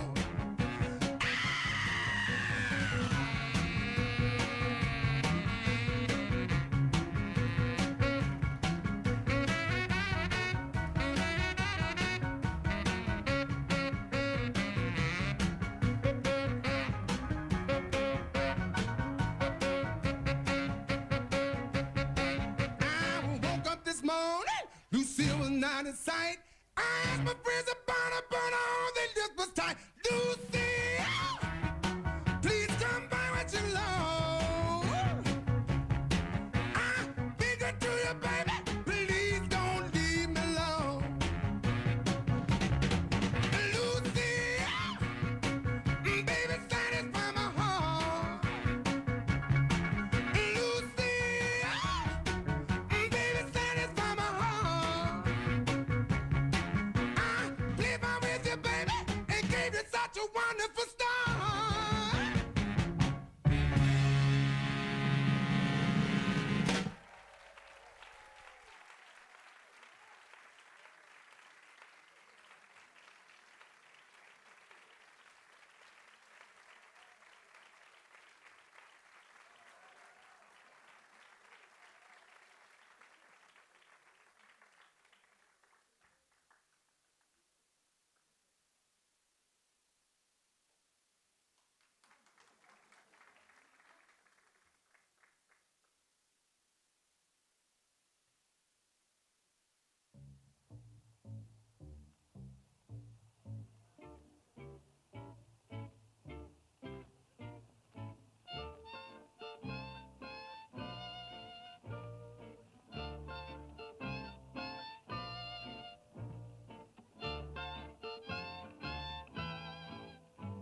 Voy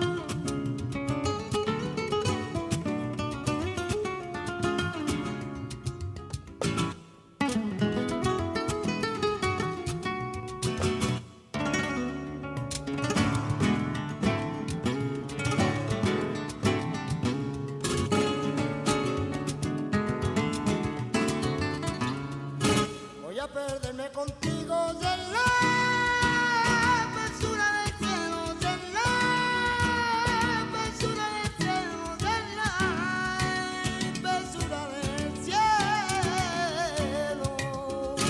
Y quiero que se refleje la estrella en tu pelo, la estrella en tu pelo, la estrella en tu pelo.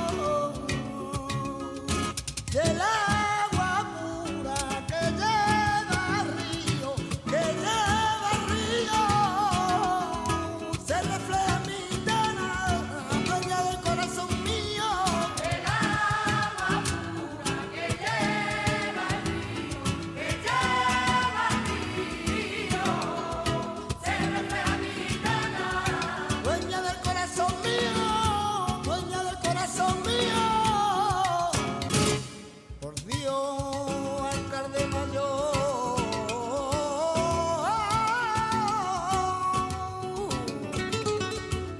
no le pegue a los ladrones, porque usted tiene una niña, ay, ay, ay, ay, ay, ay, ay, ay, ay, ay, ay, y que partan los corazones. Ay, ay, ay, mare, ay, ay, ay, mare.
Strangers in the night, exchanging glances, wandering in the night.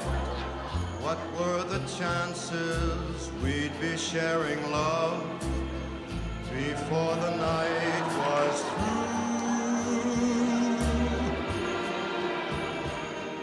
Something in your eyes was so inviting, something in your smile was so exciting, something in my heart told me I must have you. Strangers in the night, two lonely people, we were strangers in the night, up to the moment when we said our first hello. Little did we know, love was just a glance away, a warm embracing dance away. Ever since that night, we've been together, lovers at first sight, in love forever. It turned out so right, for strangers in the night. Doobie-doobie-doo, doo-doo-doo-dee-da-da-da-da-da.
Hay agua, hay agua. Sí, sí. ¿Te traigo otra? Sí, por favor.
Bueno, pues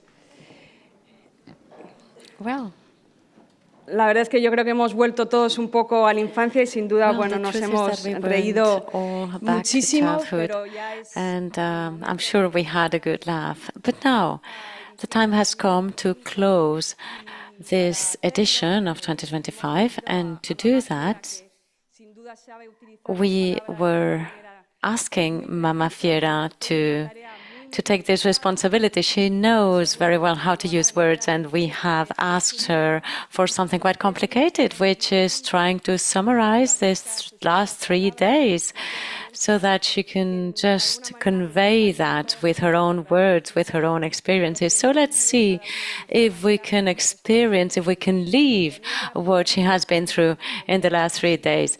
So I'm going to give her the floor, as well as to Miguel Ángel Moratinos, who's a part of the project.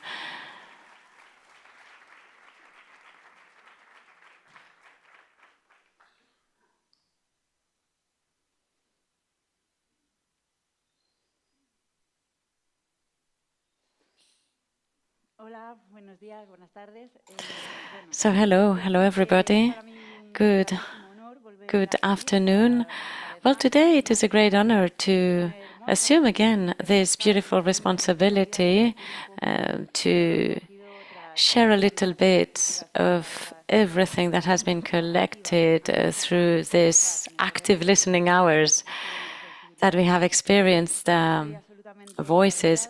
I am really marveled and I am delighted, and I feel very playful as well. So thank you very much, Sandra, for giving me this opportunity. And I just wanted to start saying that yesterday I was reviewing a little bit what had been said, and I was trying to say out loud what I wanted to say. But I remember stuttering a little bit and, not being able to say the words properly because I was so sensitive, my voice was stuttering really. So actually, my intention would have been to say all this at once, but actually I'm too sensitive for that and I may stutter a little bit. So it's just like children, when they feel, when they touch things and when they feel that the time has come, sometimes they may feel very sensitive as well.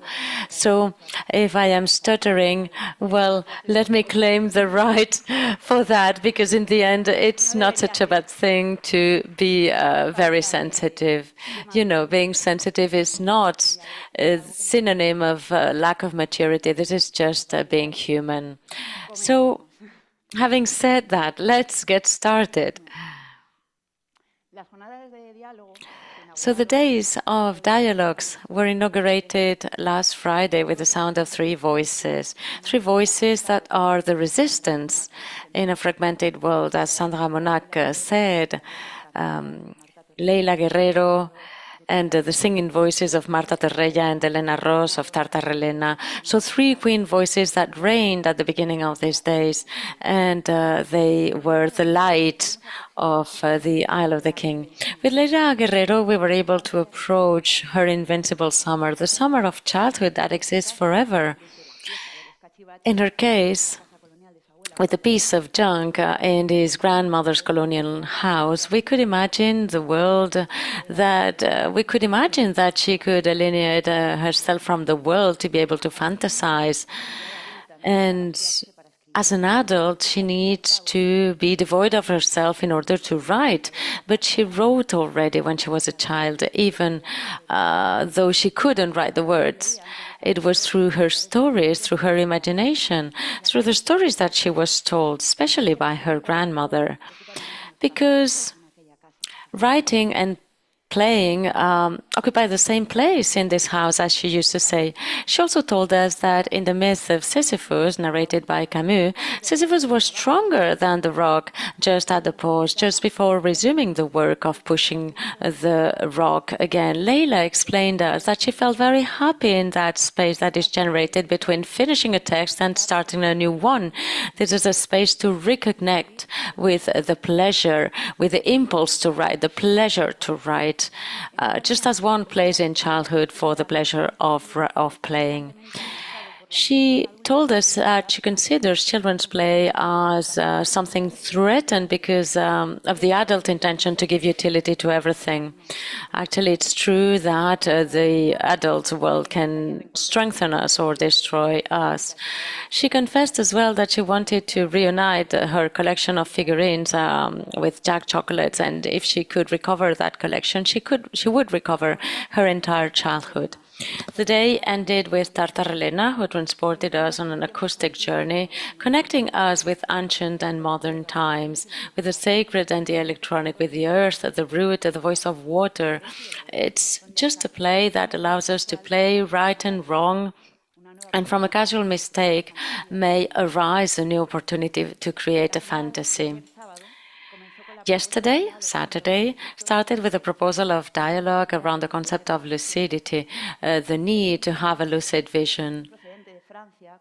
This comes from France, and as a journalist, she reminded us that she needed journalism in order to see the things more clearly in front of the dictatorship of opinion. Lucidity is necessary to recognize our responsibility about the monsters that we have created ourselves, the monsters that paralyze us. And the first lucidity is about recognizing this eagerness of domination that is very masculine, actually, this pretension of superiority, this impulse of colonialism that was generated hundreds of years ago in Europe and that justifies genocides with juridical acts. And after this lucidity, there's the hope of saying no and finding a yes behind this negation, as Camus used to say in The Rebel. Behind that negation starts, or that denial starts, an affirmation for justice. Patrick Chapatin, who's a caricaturistic and he's a Swiss editorial author, he reminded us that a regime that is built upon fear makes the powerful to fear the lucid look of satire. And sometimes this gives way to censorship, which is the most extreme way of censorship. But cartoons make us laugh, because in the end, what is humor? The humor is what allows us to stand at that concept of the absurd of life, so typical from Camus. And actually, we heard that the freedom of expression is basic in a democracy that is more and more threatened by right-wing policies. And he would underline the importance of political satire today more than ever. And then there was another conversation to reflect upon culture as a space to generate new worlds. Paula Ortiz, who is a Spanish filmmaker, said that practicing understanding in a non-understandable world is an act of poetry. It's creating a union where you can combine sludge with flying, with taking off, and this is a seek of the individual, but also a collective seek. It's the desperate effort to give a form or a shape to our dreams. So here we have the possibility to combat all the past that gives us, makes us be in service of others. Art does not give a direct utility. Art is a suspended act. And when we visit Wim Wenders, as Paula was saying, we're not transforming the world. We're transforming those who perceive the world, and these are the ones who are able to transform the world. The imperative of art for Paula is placing the look where you don't want to look, but you don't really dare to look. We are so incredible, she used to say. We are symbolic beings. We are generating something that does not yet exist. And this is the genesis of playing. It's this capacity of just jumping forward, and this makes us exceptional creatures. Defining culture is making boundaries to culture and impoverishing this. And imagining makes us question that imagination may be threatened by this kind of buzzing of a modern world, and this leads us to being servicing others. And art, like for Leonard Cohen, stems from an impulse of dignity and beauty. And Paula is trying to find the light that allows us to see what cannot be seen, the light that gives air to our breath, that allows us to think that everything is possible. And she used to say as well that you suffer during the process. You suffer the temptations of the media so that the idea is conveyed as you were imagining that. So it's in that pause, in that struggle, like in the myth of Sisyphus by Camus, that you obtain that sparkle that gives sense to all the effort. For her, the quest of beauty within this kind of nonsense is compensated when your eye stops at a minor detail and creates a whole universe from this.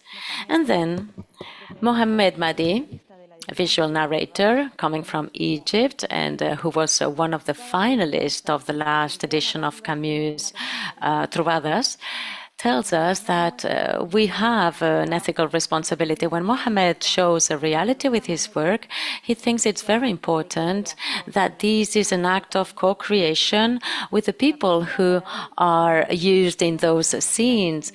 Culture is a way of invention. It's a way to find new perspectives. So he feels like a child who explores, and this is the way to kill his own ego. He's not there to impose ideas, he's there to interact.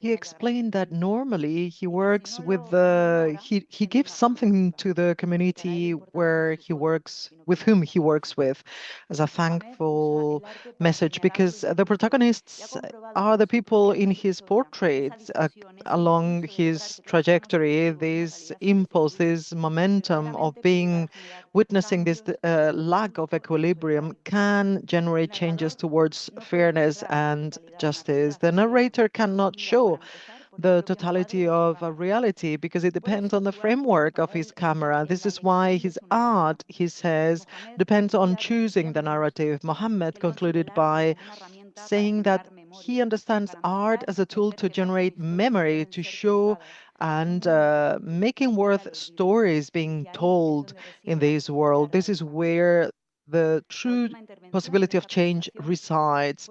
The last conversation of this roundtable was by Salman Nawati, this artist, this visual artist, as a survivor of the genocide in Gaza.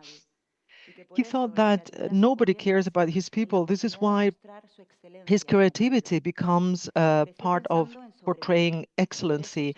He's always battled to survive. This is why he used imagination. He used his creation to use different perspectives with the aim of trying to understand the conflict that he expresses with chess board. Salman says that art becomes an act of resistance against the oppressor. He ensures that we are lost, and he suggests as a way of meeting again to recover those kitchens where we grew up with our families and we talked and talked. He feels this is where the basis to regain their culture lies. He also manifested his reject towards the colonial language, English, and the possibility of creating new words to preserve their culture and lives. He urged us to work collectively. We talk about it, but we don't create a methodology. It's not enough to work with a team and then becoming to be individuals. This is why he created Hawad, the Cloud Museum, to offer that right and possibility to his people to keep a place where we can uh, respect and archive the collective memory. They told me to believe in freedom, in democracy. I've discovered that the whole world lives under different forms of colonialism, he confessed. freedom is an illusion. People believe they're free, but they cannot be if their own destiny is not in their own hands. He finished by saying that we need to recover the meaning of the word freedom because we've lost it. But we should not forget about hope.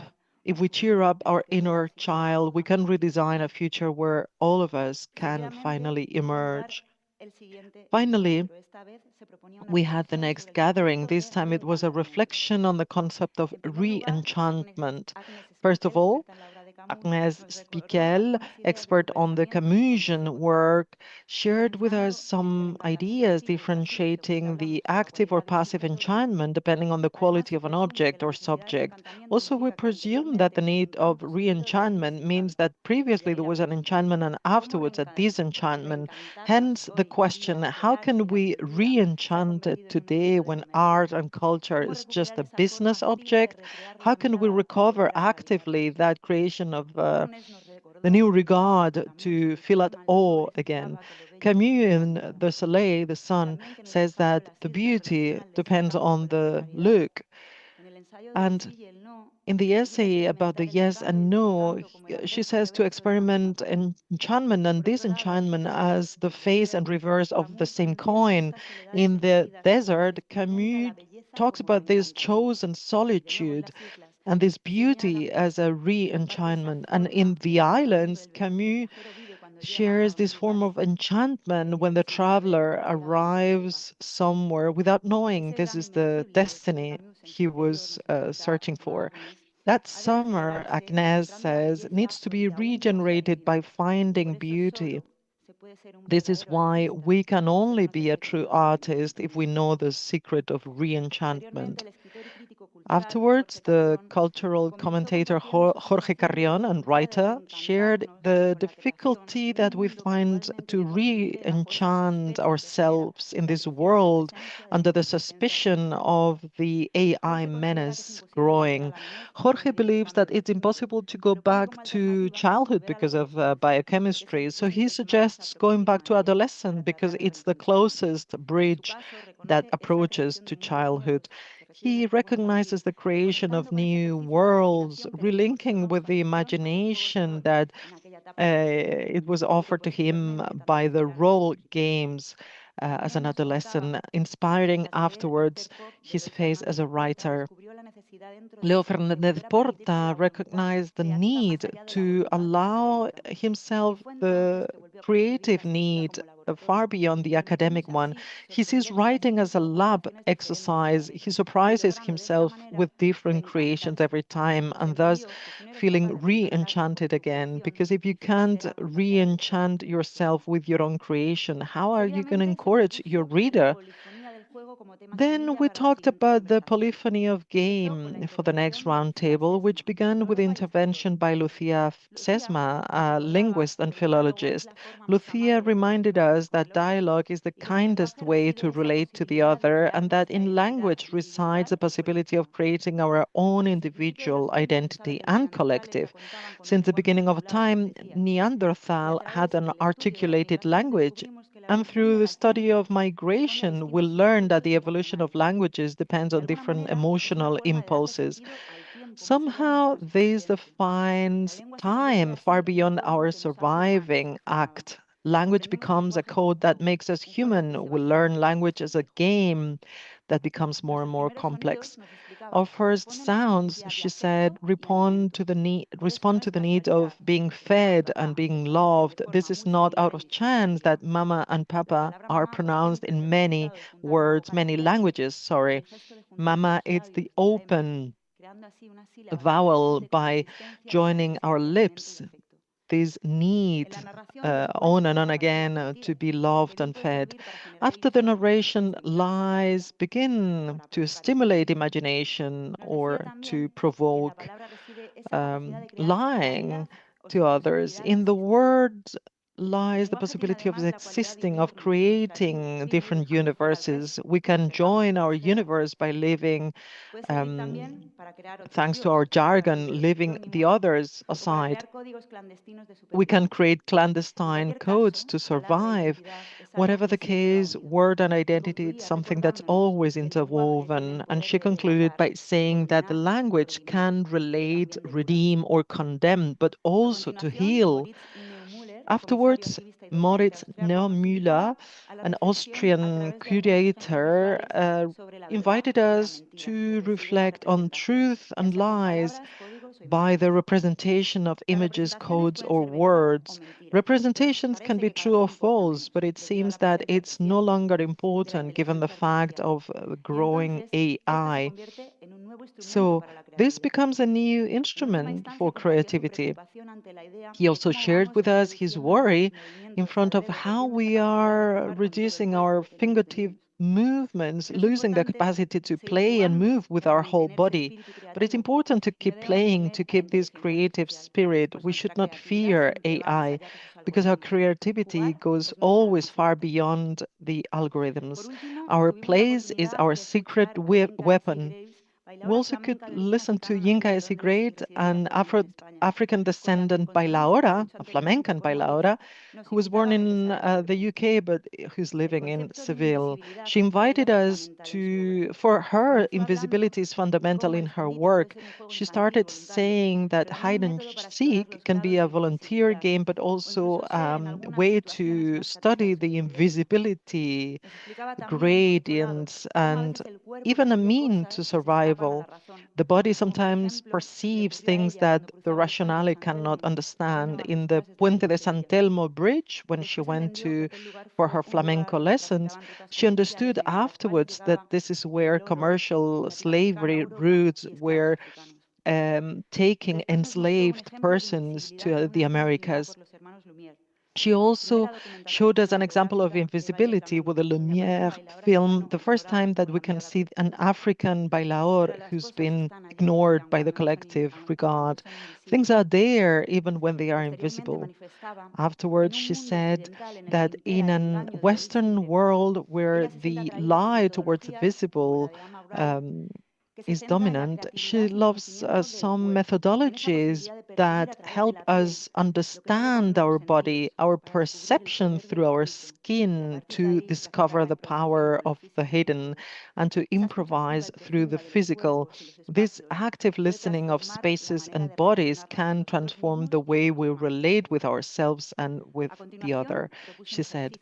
Afterwards, she suggested an exercise, since a very profound and simple exercise where all the audience became like a big lung to breathe in and out back to Mother Earth. And she made magic. It was a collective anchoring towards hope.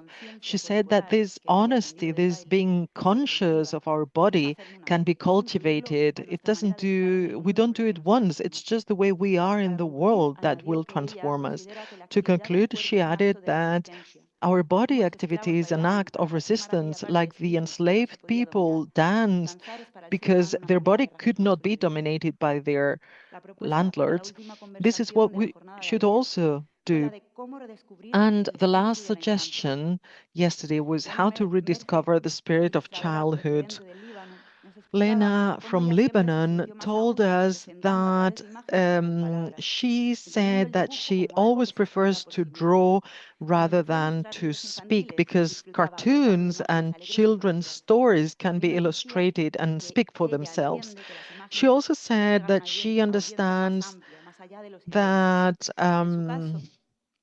in her case, cartoons trespassing borders and playing with lines and colors, and afterwards working with other collectives, she used and created subversive narrations with the LGTB and women's fights. She also added that humor often resides in the confusion of trilingual concept.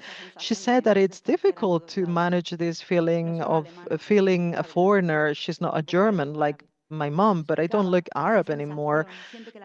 She explained this feeling connecting with the feeling of Arab people living in France.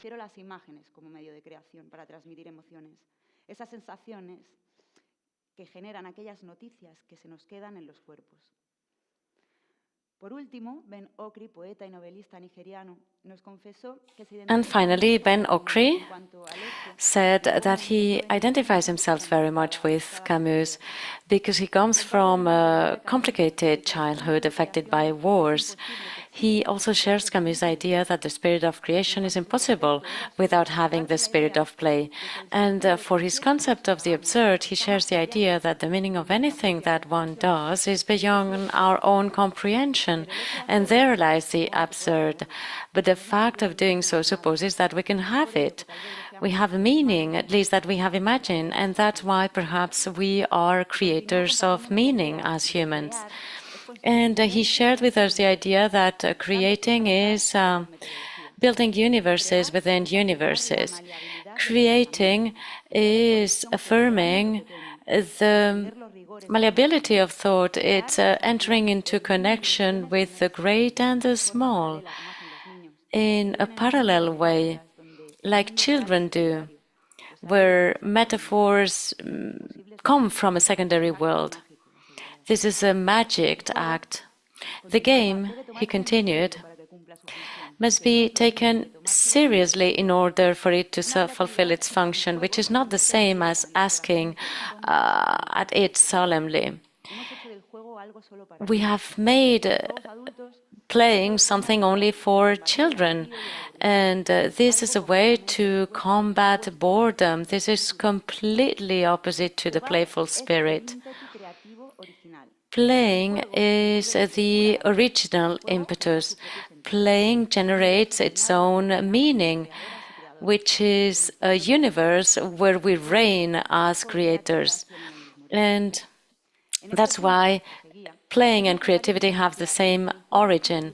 At this point, he said it is necessary to differentiate between structured play that is imposed on children to free parents from giving them attention, and more than games, this generates addictions. So distinguishing that and authentic play, the one designed by the child himself, that is transgressive, that is built with improvised combinations, that is born from the will to disobey what is imposed from the outside. Activism from the game in a world that is tumbling down is increasingly important. Play helps us transcend the orthodox and engage with the new. That's why the spirit of the game is linked to the idea of love and hope. Play is amplified intelligence touched by the infinite. Finally, to end yesterday's day, we had the opportunity to enjoy the music of Germán Díaz and Benjamin Otero, two Galician musicians who said that they did not have the need to return to childhood because they never left childhood. And this is what they showed us. They were showing us melodies that transported us to a world of dreams and legends through instruments and sound toys that undoubtedly invited us to return to childhood. Today, we started with a proposal for dialogue about this possibility of establishing this invisible summer within us. And Porto, a great connoisseur of the Camusian thought, has reminded us how Camus had transmitted his vision through the recreation of images, describing summers in Algeria as that taste for filling the golden juice of the world. In his exile, he expressed a desire to return to roots, to that invincible summer, that is not an evocation driven by nostalgia, but rather a memory that aims to rediscover its vivacity. It's a summer in the middle of winter. It's the light in the middle of darkness. It's an invincible summer that invites us to freshness, beauty, and memory, assuming the tension of the environment that surrounds it. To conclude, Anne shared that Camus said that if he had to write a book of ethics, in the last page he would write, "I only know one duty, to love." And then Kauter Adini, an Algerian writer and screenwriter, told us that she identifies with Camus' struggle to find the happiness that is his Sisyphus process, that state of bliss Finding that invincible summer is a deep joy and not a frivolous one. And she says that in a colloquium at the University of Algeria in 2007, he felt that enthusiasm for deciphering the world into its versions from these ideas of Camus. She considers that Camus' writings are very important because they favor bridges in order to set a dialogue between France and Algiers. And she says that it's important to clarify the truth. And something else connects her with Camus, and it's related to the publication of his new book, The Enemy Joy, where she describes the difficulties of her childhood affected by war and by the fears of overprotecting by her mother. And she preserves some recorded images by his father that she digitized not so long ago. And everything in those images reminds her of childhood, but also of joy. So this must have been her invincible summer. And then, through the idea that creating is living twice, Christina de Middel tells us how she narrates things. She uses different experiences with press photography, and she discovered that she had to find her own way through a playful way, through narrating and through using scenography and different assemblies in order to destroy stereotypes that are built up. Sense of humor and the absurd is key in her work. It's the idea of inviting the viewer to play, so we could really enjoy the nonsense that is around us very often. And what a better way to end this last day of dialogue today with that invitation to return to childhood through the fantasy of animating the inanimate, the magic of puppets, figures who come to life through the creative fantasy of those who breathe magic into them, to create stories in which the naturalness of the movements are such that even the ropes that hold them seem to disappear in our gauge. In this case, Alex Barty and Alex Mihailovsky. So to conclude, after collecting this great wealth of inspiring ideas, I would like to try to unify everything shared, all the voices that we were and that we are in a single voice, the one that reconnects us to hope. Because if we scratch the shell, if we shake off the fears accumulated in the form of armored armor, in the face of our own fear of existing in this stumbling world, if we surrender to our own cracks to discover those yes behind the nose, if we stop being afraid to look inside, and if we give ourselves to dialogue with ourselves, I am sure that if we believe at times that maybe something is gone, the voice of that girl, that boy, that child that we were once is still well lit. It's like the invincible summer. It's calling us out. It's begging us to please let her out and play. Give that voice the permission to meet other voices with which to create polyphonies and new worlds, with which to re-enchant ourselves, ordered in other ways, more just, more supportive, so that we can be delighted as our only act of rebellion in the face of this nonsense that contains us.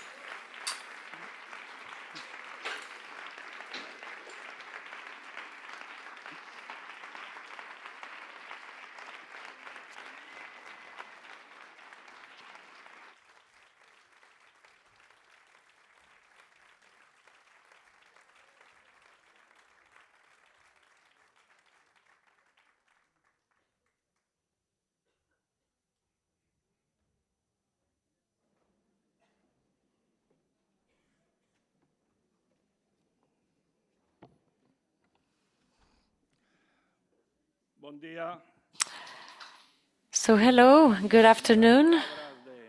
Good afternoon, everybody. So these are my words of gratitude to those who hosted this event here in this space, Albert Camus. And so hello to the mayor as well, who has welcomed us here with hospitality, with her help, and so that this event is unforgettable. So I'm going to take the floor, and I'm going to share with you some reflections, some conclusions that I have drawn myself from this event, from this extraordinary event. But actually, the truth is that yesterday and up till this morning, after seeing that puppet, I was wondering with a lot of humility and also with admiration, as Anne Proudhon was saying, evoking the words of Albert Camus, those verbs, to love and to admire. And I was wondering, what am I to say? What am I to say? You know, I'm a politician, I'm a diplomat. I represent all the challenges, all the horrors, all the irresponsibilities that we're going through. And I can tell you that I am really humbled here, and I admire all the participants and all the attendants that have been with us in the last 2 days. So a lot of humility and admiration, because each and every one of them have really showed us in a creative manner, in a joyful manner, in a really committed way.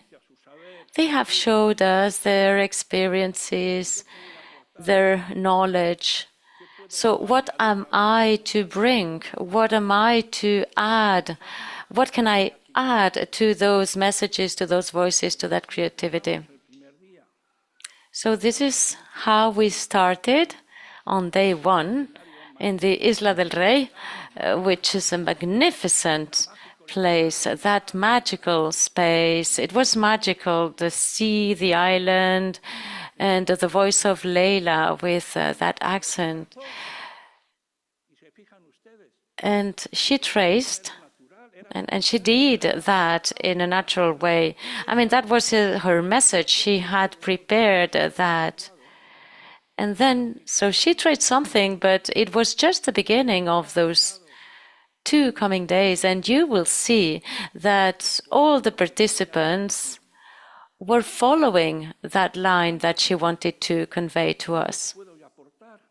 So what can I bring? Really, I do not know, but I would like to convey what I got from all of this, from a personal, from a professional, from a political point of view, if you want.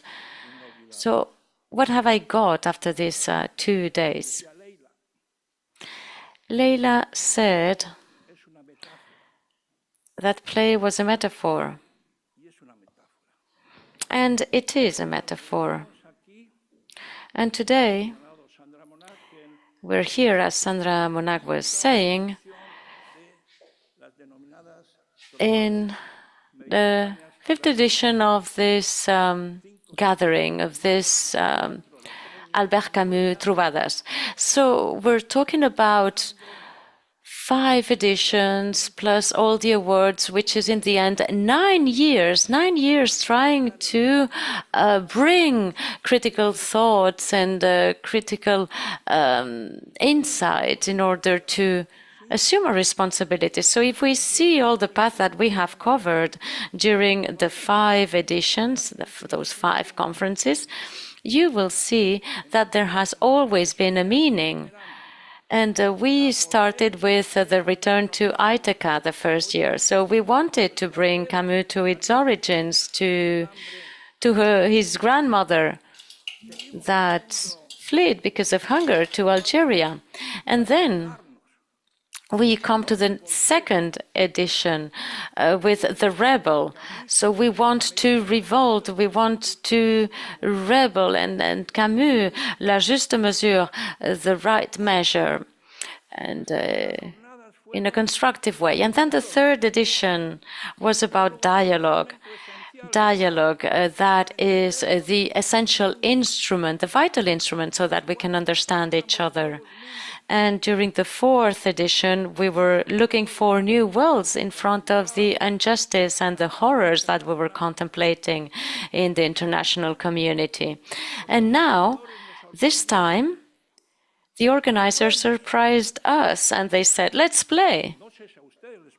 Let's play. So I don't know if it was the case for you, but for me, well, I was really surprised. And only today I understood how this concept, how choosing this concept really fits. I mean, the fact of choosing play. Let's rationalize this. Why talking about playing when everything, I mean, we're all surrounded by problems, by suffering, by destruction, by desperation. And here I find an anchor, because we want to break up with the society of fear, the society that really eliminates our capacity to be naive and to become surprised by the beauty and to be able to express our feelings. And today's society, the 21st century society, is and should be a happy world. But we are imposed a war, destruction, suffering, the disappearance of citizens, artificial intelligence with the manipulation of everybody. And security, it's all about security today and about being protected. And the personal kit for protection and for the survival kit. So, there have been lots of survival kits to be offered in the last days. But here I found the meaning of this meeting. And following Leila's main idea in her quest of battling three horrors, I'll hope to remember them. One is the change towards incapacity, secondly, chaos, and third, the void. But in the world, there's no void, there's chaos, there's fear. In a lack of humanity, we don't care anymore. Wars continue. A year ago, in the Talaot, the Neolithic stone construction, we celebrated this beautiful event to close and complete the edition, and they shouted out loud towards the end of the conflict in Palestine. They didn't listen to us. This happened a year ago, and it was this cry from this prehistoric, amazing monument back in the Stone Age.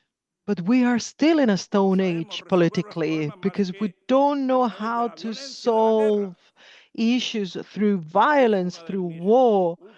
This is why one of my latest initiatives is a cry for peace, the respect of international law, and the implementation of peace.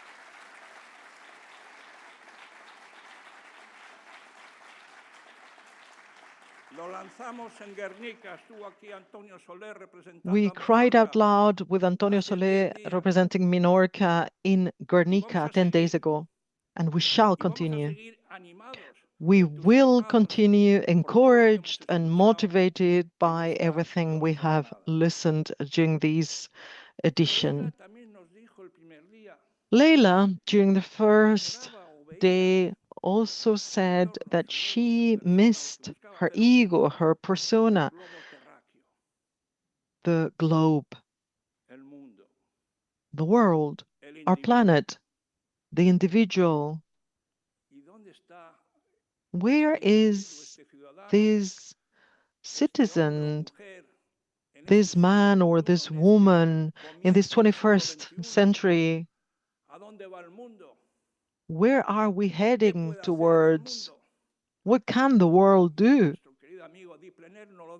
And Diplenaire, our dear friend, said, this world wants to be illimité, tu disais, without limits. It doesn't accept norms, legislation, what it took us centuries to build to mankind, a fair world order, a free world after the horror of the First and Second World War during the horrible 20th century. And we are still increasing the wheel of destruction and the annihilation of the other.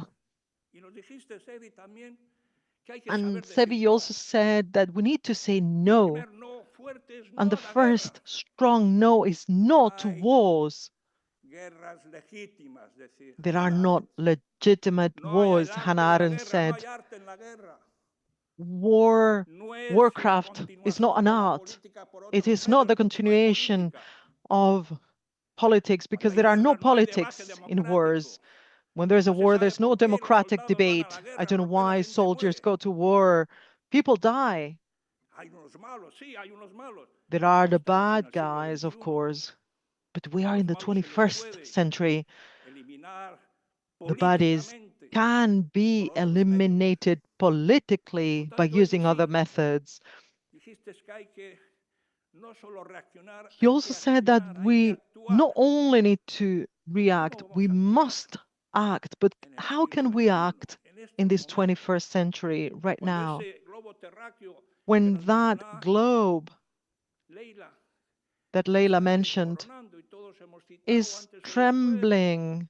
We've all mentioned before the Nobel laureate Camus, when he received it, and he said that their generation should not be effaced or destroyed. And it is being destroyed right in front of our eyes. It is being eroded, crumbling down. But it is our citizens' commitment. And I would add a quote by rephrasing Albert Camus: if our generation has a most important task, not to destroy our world, please allow me to add, here in San Luis, in Menorca, in Spain, in Europe, in the world, in our dear Mediterranean, humankind should not be eroded. It's humanity itself that is crumbling down, because we're accepting what cannot be accepted. This lack of humanity, by witnessing the horrors without a mobilization, is not acceptable. This is why we should have the hope, the strength through play, but a positive play.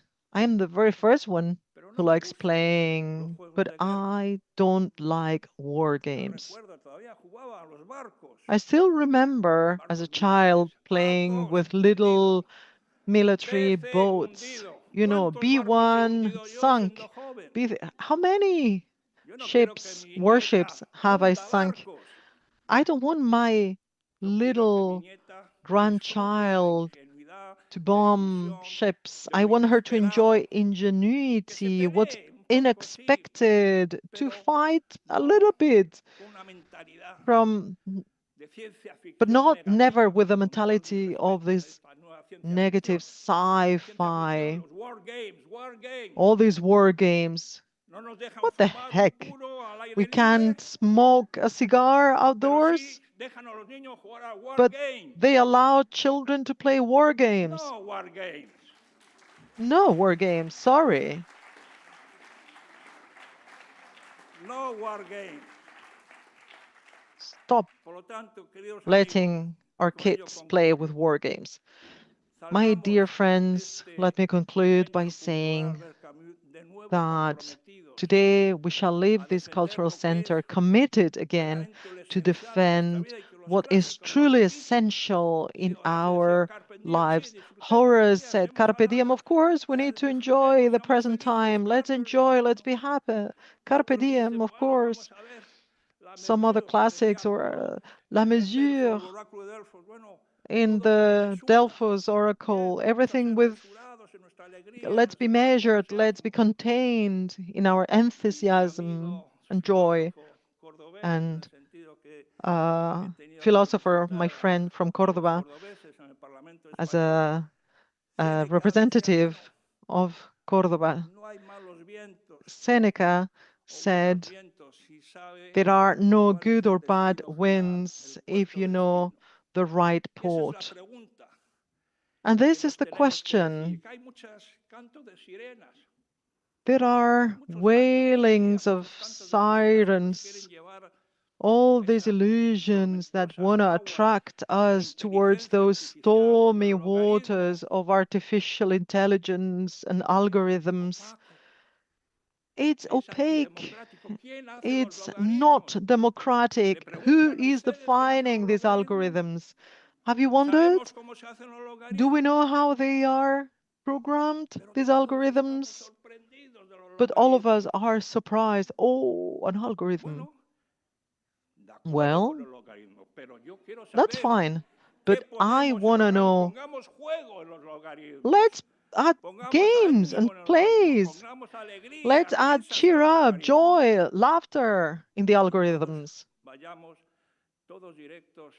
so that we all go directly towards a world in peace, in our lives, with our families, in our nations, internationally. And along this path, Camus, I believe, who stated a wonderful sentence, the only battle that is worth battling is the war of peace. Thank you very much.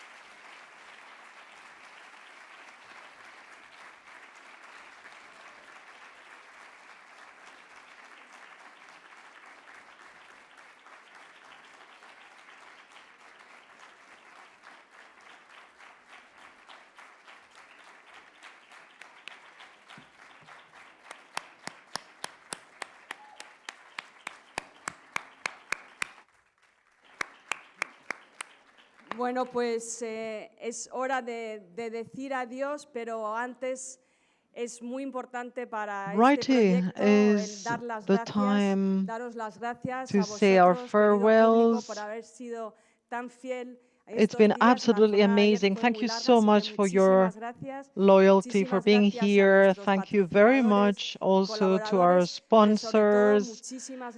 And above all, thank you so much to every single person who make this project possible. I shall name them.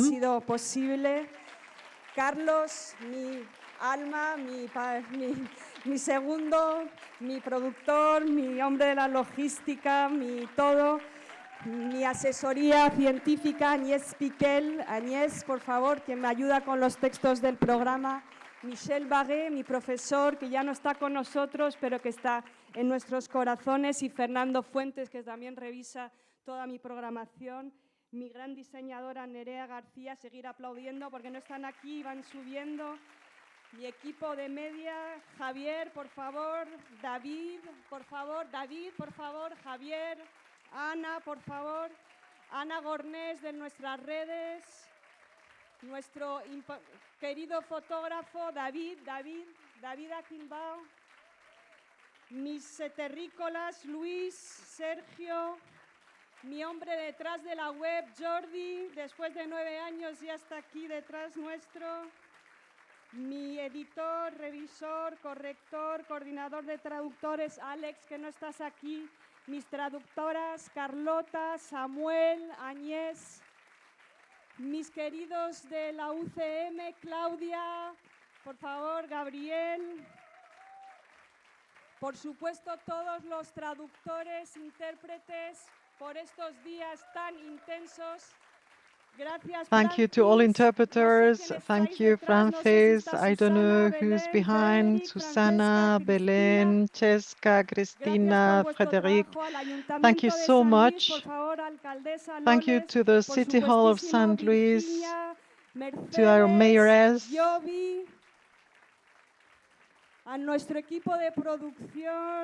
our production team, our two conductors, the technical team,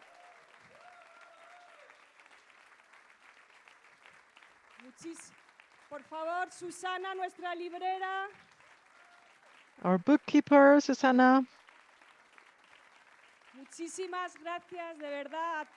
Thank you so much. Thank you.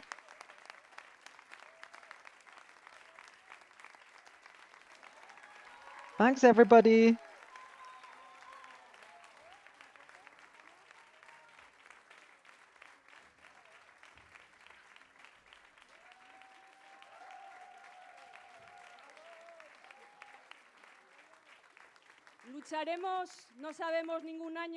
We shall fight. We don't know never whether we will have a next edition. We will fight. We have the title already. It'll be devoted to fraternity. Thank you. Thank you, everybody.